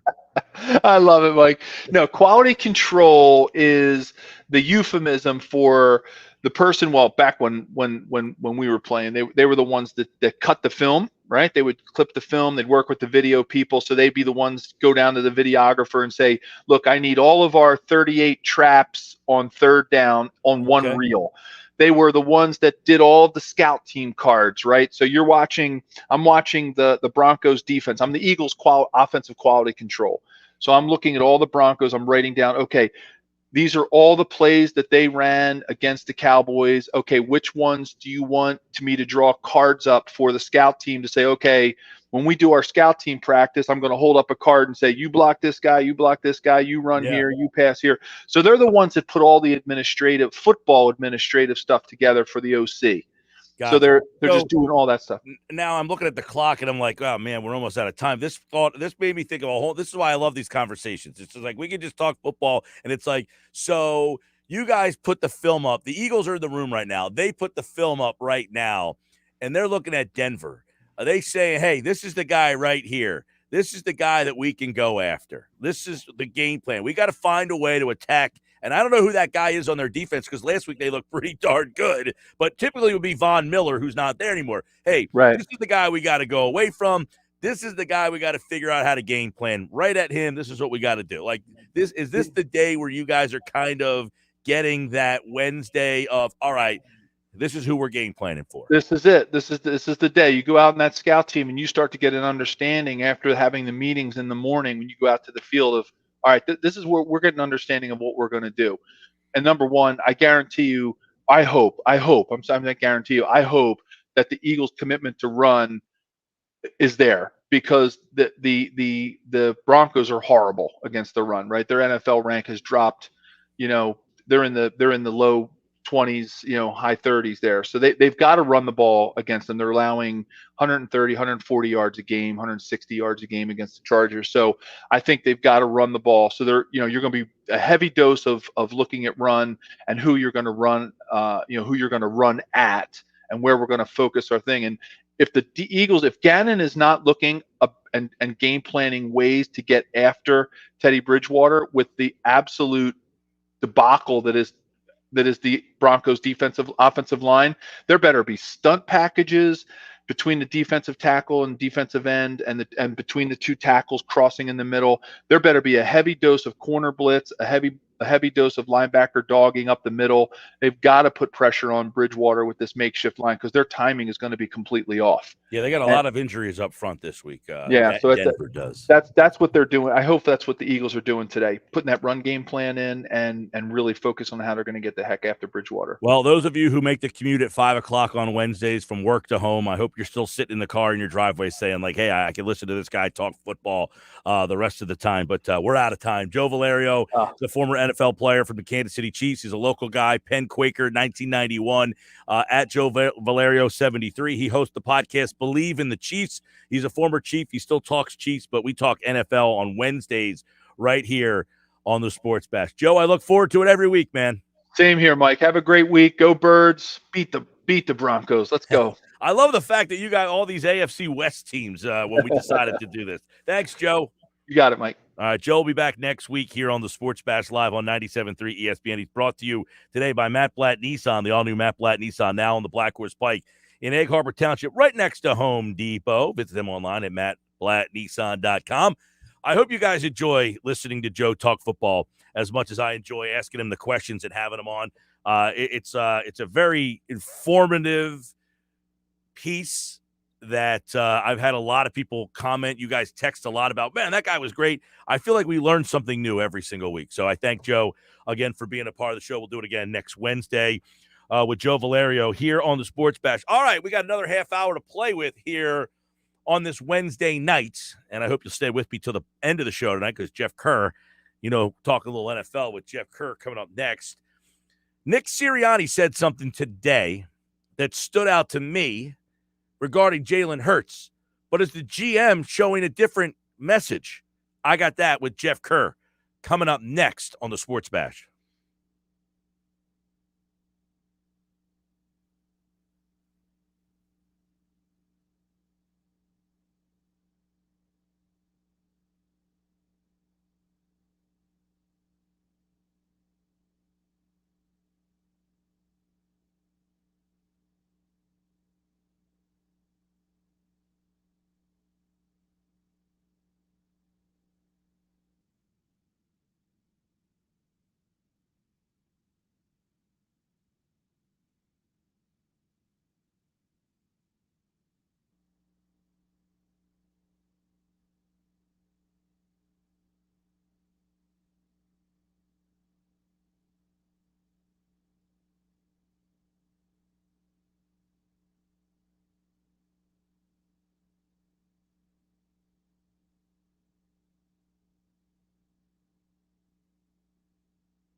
5:32 on a Wednesday night. Sports Bash Live, 97.3 ESPN. Jeff Kerr, CBS Sports, covers the NFL, as he joins me right now to talk a little football, as we always like to mix it up, talk a little football. Jeff Kerr, what is going on, my friend? How are you? Oh, Mike, can't complain. Jonathan Gannon got me a little upset yesterday with his defense of Derek Barnett, but besides that, I mean, Jonathan Gannon got you upset because of Barnett or everything else that he did? well, everything else he's done too. I mean, he made Justin Herbert AFC Offensive Player of the Week, and just looking at Jonathan Gannon and watching the Denver Broncos defense today, I understand what he wants to do, Mike. He wants that defense. The problem is he just doesn't have the personnel it needs to. Yeah, talk a little bit more about that. I saw you tweet about it. The similarities between what Philly has and what Denver has. Yeah, I mean, look, they run two high safeties. They, like Denver does, but here's the difference. Denver has Kareem Jackson and Justin Simmons. Who do the Eagles got? Denver has some pretty good linebackers. Yeah. Denver's linebackers, I don't think they're great, but they're not, Philadelphia's linebackers are terrible. So you can't run what Gannon wants to run. And again, Gannon likes to play that zone coverage. Denver plays, they don't play a lot of man. So, and look, they come from kind of the same tree, like Vic Fangio, Brandon Staley, Jonathan Gannon's been close to Brandon Staley, even though they never worked together. They all have the same defensive philosophy. So, I want to get into. I saw Howie Roseman is going to be at the Pitt game against North Carolina on Thursday night. It makes sense. It's a Thursday night game. Two highly draftable quarterbacks here. He's going to be at the game. Think that sends a message to his current quarterback at all? Oh, I think Eagles are doing their due diligence no matter what. He's got to, if he's not there, then he's not doing the thing. But is that a message to, hey, Hurts, we're going to watch these two guys because let's be honest, if your quarterback's Patrick Mahomes, if your quarterback is Russell Wilson, you're not going to watch these two guys. No, you're going to watch a guy who might be in the 6th or 7th round. You're not going to watch Kenny Pickett. You're going to watch Kenny Pickett because you want to hear what I'm hearing. And Sam Howell, by the way, who many thought might be the first pick in the draft until he hasn't played as well as he did last year. Yeah, but he still has a lot of talent, and maybe the Eagles feel and get Sam Howell out of value. Maybe he'll wow people at the come. Again, this is what frustrates me about the Philadelphia Eagles, Mike. Every year with the draft, they seem to do something different. One year they go off production, then the next year they go off intangibles, and the next year they go off combine or speed or whatever they want to do. Instead of being consistent, that's why they missed on so many of these draft picks. They would just stick to one thing. They'd have better drafts. You tweeted about Hurts in the red zone. All right. How do we quantify those numbers at Jeff Kerr CBS if you want to see the breakdown in the red zone? He's 60%, 9 touchdowns, no interceptions, 112 rating.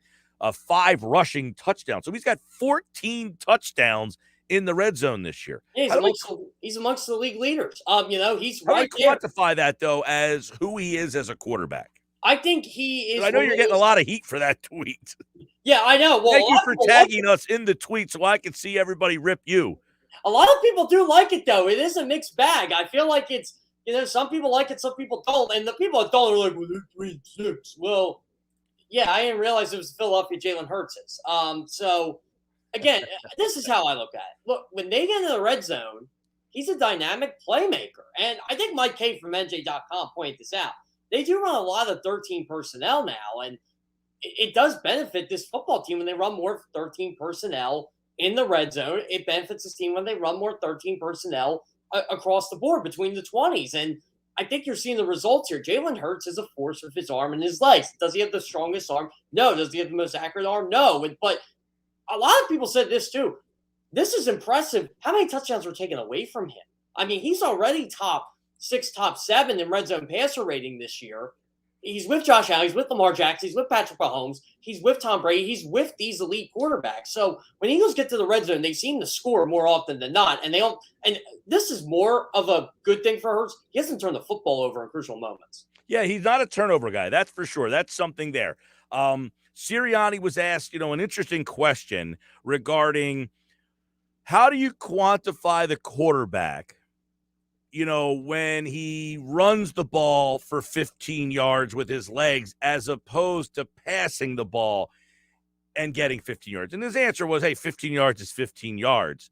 But does this offense want a quarterback who's going to make plays with his arms or his legs? Well, I think they want a quarterback that can roll outside the pocket. I think they want a Justin Herbert. I think that's what they're looking for. I think they're looking for a guy who has a big arm, who can win a football game for you and cover up some flaws, and who can scramble a bit. And I think the closest thing to that is the guy Howie Roseman's going to see tomorrow, Kenny Pickett. And look, Malik Willis can do that. I haven't seen enough of him, but the guy I probably focused on more this year, and maybe it's because I know players on Pitt, maybe it's because I've seen Kenny Pickett through the years, but Kenny Pickett has excrementally gotten better over the last 3-4 years. And I know he's older. He's 24, but that's the guy they want. They want a guy with a big, accurate arm that can command respect from defenses. I don't know if defenses do that with Jalen Hurts yet. I know Jalen Hurts is not good against man coverage. So to me, at least, what I think this team needs to do is continue what they're doing with this guy. Don't make him the focal point of the offense. 35, 40 passes game ain't going to cut. 25 to 30 and allow him to make plays with his legs. I think that's how you win games with Jalen Hurts. I think Nick Sirianni has done a really good job of that the last 2 weeks, even though the pass attempts aren't ideal. Jeff Kerr, CBS Sports, at Jeff Kerr, CBS. Obviously, Les Bowen was on with me yesterday. He brought up the point of not only is it the bad quarterbacks that the Eagles defense seems to do better against, it's the teams with a poor offensive line. There's the other part, is that their defensive front can beat the teams. Detroit doesn't have a good offensive line. Atlanta doesn't have a good offensive line. Carolina doesn't have a good offensive line. Voila, you win. Where is Denver? Denver's a lot better than them. I mean, look, I like Denver's offensive line. Dalton Reiser's pretty good. He just keeps getting better every year. He didn't allow a sack last year. I got to look at his stats for this year. But from the film I watch, I mean, him and Garrett Bowles are pretty good. The left side of the line's pretty good. The right side of the line's okay. Like, look, if I had to rank Denver's offensive line, I would say it's a top 15 offensive line. Teddy Bridgewater gets rid of the ball quick. They obviously are great at run block. And look at what Melvin Gordon and Javonte Williams have been doing this year. They do have a lot of injuries on that line, though, do they yeah, not? Yeah. They're banged up. I mean, overall, as a unit, I would have them top 15. But you're right, they are beat up. And that's one thing why I kind of am leaning toward the Eagles winning this football game because of Here we go. Just telling you, I'm just saying, Mike. I know. Well, last week, it's funny. Everybody thought they'd lose to Detroit. They whipped Detroit. Then everybody thinks they're going to beat the Chargers, and that was a I thought they were going to lose to the Chargers. You did. You had 27-24 Chargers, last-second field goal. You win that one there. Hey, look, Denver's beat up a little on the offensive line. Obviously, Miller's not there. Last week, they ran the ball down Dallas's throats. I mean, you wonder if that's the method they take in this game, Jeff, is they just say, hey, Philadelphia, try to Dallas couldn't stop us on the ground. What are you going to do? Well, that's the thing. If I'm Denver, I mean, I'm pounding the football down the Eagles' throat because you got home run here in Javonte Williams and you have Melvin Gordon. Eagles, we all know they're not that great against the run. And I thought they did a pretty good job on Austin Eckler and Josh Kelly and, Justin Jackson last week, except for the end of the game, but they were gassed. And I think Denver is going to keep this thing as balanced as they can, because that's how they win football games. That's their strategy of winning football games right now. And, kind of helping Teddy Bridgewater complete those short passes. That's the key to this game, Mike. The Eagles have to get to Teddy Bridgewater. He's going to complete a high percentage of passes. So I won't be upset if John McGann does that Sunday. But don't let Teddy Bridgewater throw these 15 to 20-yard passes against you. And when he does throw these short passes, make sure you're tackling them right away. Don't play so far off the ball. Don't play too high safety, which I have a feeling John McGann isn't going to play passive this week. That's just my opinion. I hope not. I mean, it's very frustrating. Now, he has, tried to do this, that, and the other thing. I think the one thing he hasn't tried yet is putting more in the lap of his corners. It feels like he's doing everything but say to his corners, hey, I need more from you. Yeah, which is hard to ask them because you're getting great years from Darius Slay and Avonte Maddox. And Zach McPherson came in and actually didn't play too bad. Like his corners, and look, he was a cornerbacks coach in Indianapolis, and you saw what he did with guys like Xavier Rhodes. Kenny Moore had a really good year. Rock Ya-Sin was pretty good under him. He doesn't ask much of his corners, but they seem to play well in his system. And I think they should play more man because I think they can do that, especially with the defense he's trying to run. But you're right. I think he needs to ask a little bit more of these guys. And I think Darius Slade would love it. He said, you know what? I want you to go after Tim Patrick's not their best receiver, but he's been their biggest surprise this year. He's good. Well, that's the kind of guy. Patrick's the kind of guy that kills Philadelphia. He does. He's a good player. He's a good player. He killed Dallas last week. He kills a lot of teams. He's one of those guys. I'll tell you what, Mike, he's a free agent this all season. I kind of want him here. I think he'd be a nice little addition to this offense. He's Jeff Kerr, CBS. Hey, I want to talk some NFL stuff with you. I do my Find Five Ugly Five on Wednesdays. I can't pick a best team. Who do you have? Who's your best team right now? Who is the best team? I went with Tennessee. Okay, you went. I'm not there yet. I've had Tennessee in my 5 in the past. I like Tennessee entering the year. I don't know how. I think they're very good. I'll say that. I had Tennessee preseason number 5. Okay, so I'll go with the team I picked to win the NFC West, and that's Arizona. I'm sorry. I don't care how bad the 49ers are. That is darn impressive when you beat the San Francisco 49ers handily without Kyler. Well, I would make the argument that Tennessee beat the crap out of the Rams on the road as 7.5-point underdogs. Yeah, that's what I was going to get to. Like, you and I are on the same page here. The Rams are a really good football team, and Tennessee just smacked them. I mean, look, Jim Schwartz, everybody, our boy Jim Schwartz. Here we go. A heck of a difference out there, Mike. It's funny that somebody credited today Jim Schwartz as being maybe the pickup of the year for Tennessee, saying if not for him, who knows where they would be with the defense. Look, I was never a Schwartz hater. People to me are crazy. Like, what do you want him to do with Crevan LeBlanc and Nickel Roby Coleman? I mean, get the hell out of here. Get a clue about football. You can't.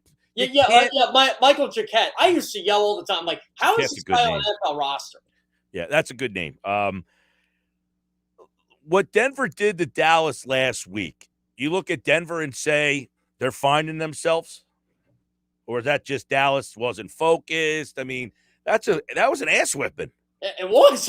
So I look at it as this is how good Denver can be, but they're not that every week. I think Denver caught Dallas a little off guard. Like, every team has that week that's inexplicable. I mean, we used to see this when the Eagles were really good under Andy Reid. They would lose a game they shouldn't lose. I feel like that was the way with Dallas, but it also crept into my fears with the Cowboys a little bit. Like, are we overrating this football team a bit? I think Denver's a good football team, but I don't think they're 5-4 good. I think they're beating the teams they're supposed to be, but they're in the NFC West race, Mike. I mean, they have the same record as the Chiefs right now. That was something like I watched a lot of that game and said they're just tougher than Dallas is today. I don't know if every week, but they're tougher than Dallas is today. Team. They really are. Like, Vic Fangio is a better coach than people give him credit for. They're that team that if they ever got Aaron Rodgers, Russell Wilson, or Deshaun Watson, look out, because that's really what they need, a quarterback.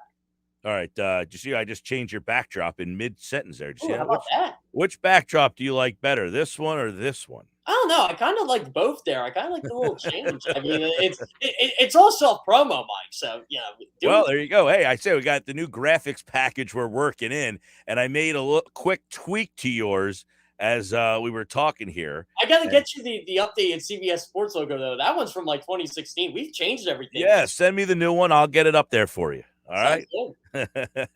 All right. Jeff's back on Friday. We'll get his pick for Eagles, Denver. We'll look at the NFC East. It's funny. The Spider-Man meme where they're pointing at each other. I'm a Spider-Man nut. New York sports radio right now has to be having the same conversation. Hey, the Giants play the Eagles twice. We still have a shot.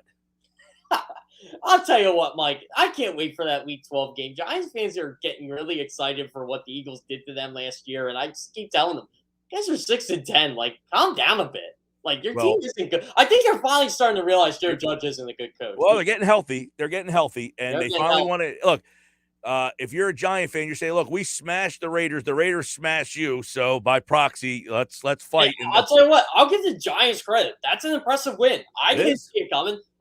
You got to give them credit for that. That's a hard-nosed win by a team that their quarterback didn't play well. But the Giants' defense is legit. I'll give them that. It is a legit defense. Well, that's a couple of weeks away. We'll talk more about that. We got Denver this week. He's back on Friday. Jeff Kerr, CBS Sports, and, of course, here on the Sports Pass. All right, Jeff, take care, man. Sounds great, Mike. By the way, I totally just remembered this. The Eagles' bye isn't for like another 4 weeks. Week 12.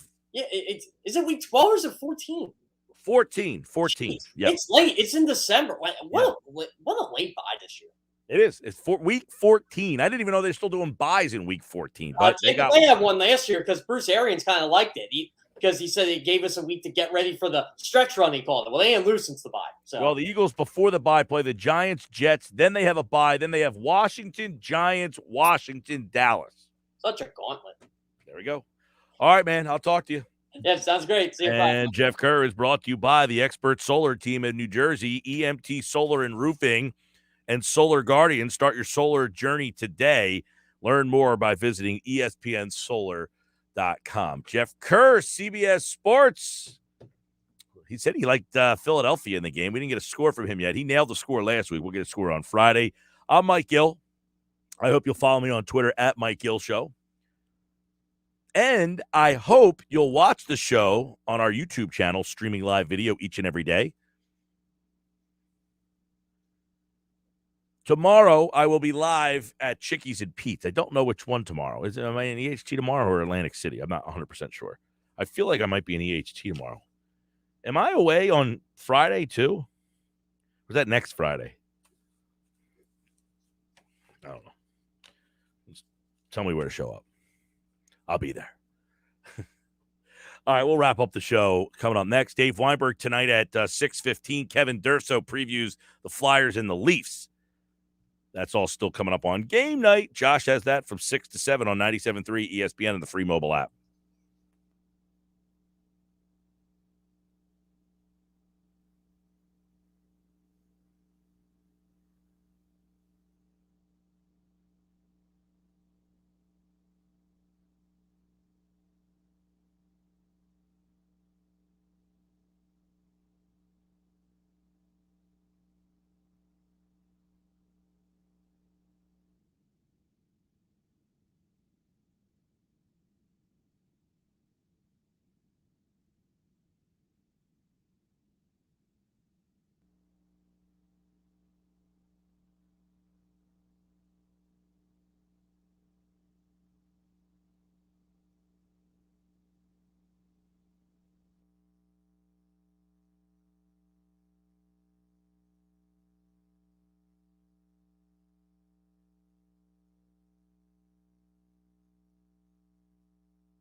All right, Sports Bash Live, 97.3 ESPN, and, of course, the free mobile app. You can download the app in the Apple Store, Google Play. You can message us through the app as well. We appreciate everybody who always takes the time to do so. That's all the time that I have today. I have such a busy life. I have to leave here, and I have other things to do, believe it or not. Josh liked that ending today.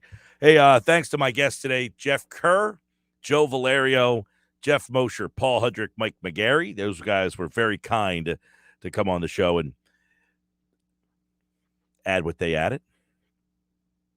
If you missed any of it, you can go watch it back on the YouTube channel. Coming up next, game night, Dave Weinberg at 6:15. Kevin Durso tonight previews the Flyers and the Leafs at 6:40. We'll have the Flyers and Leafs for you right here on 97.3 ESPN, your home for Flyers hockey. I'll be back tomorrow with a great show for you planned. Eagles and Broncos, we're getting closer. We'll talk about it tomorrow right here. You and I, Sports Bash Live, 97.3 ESPN.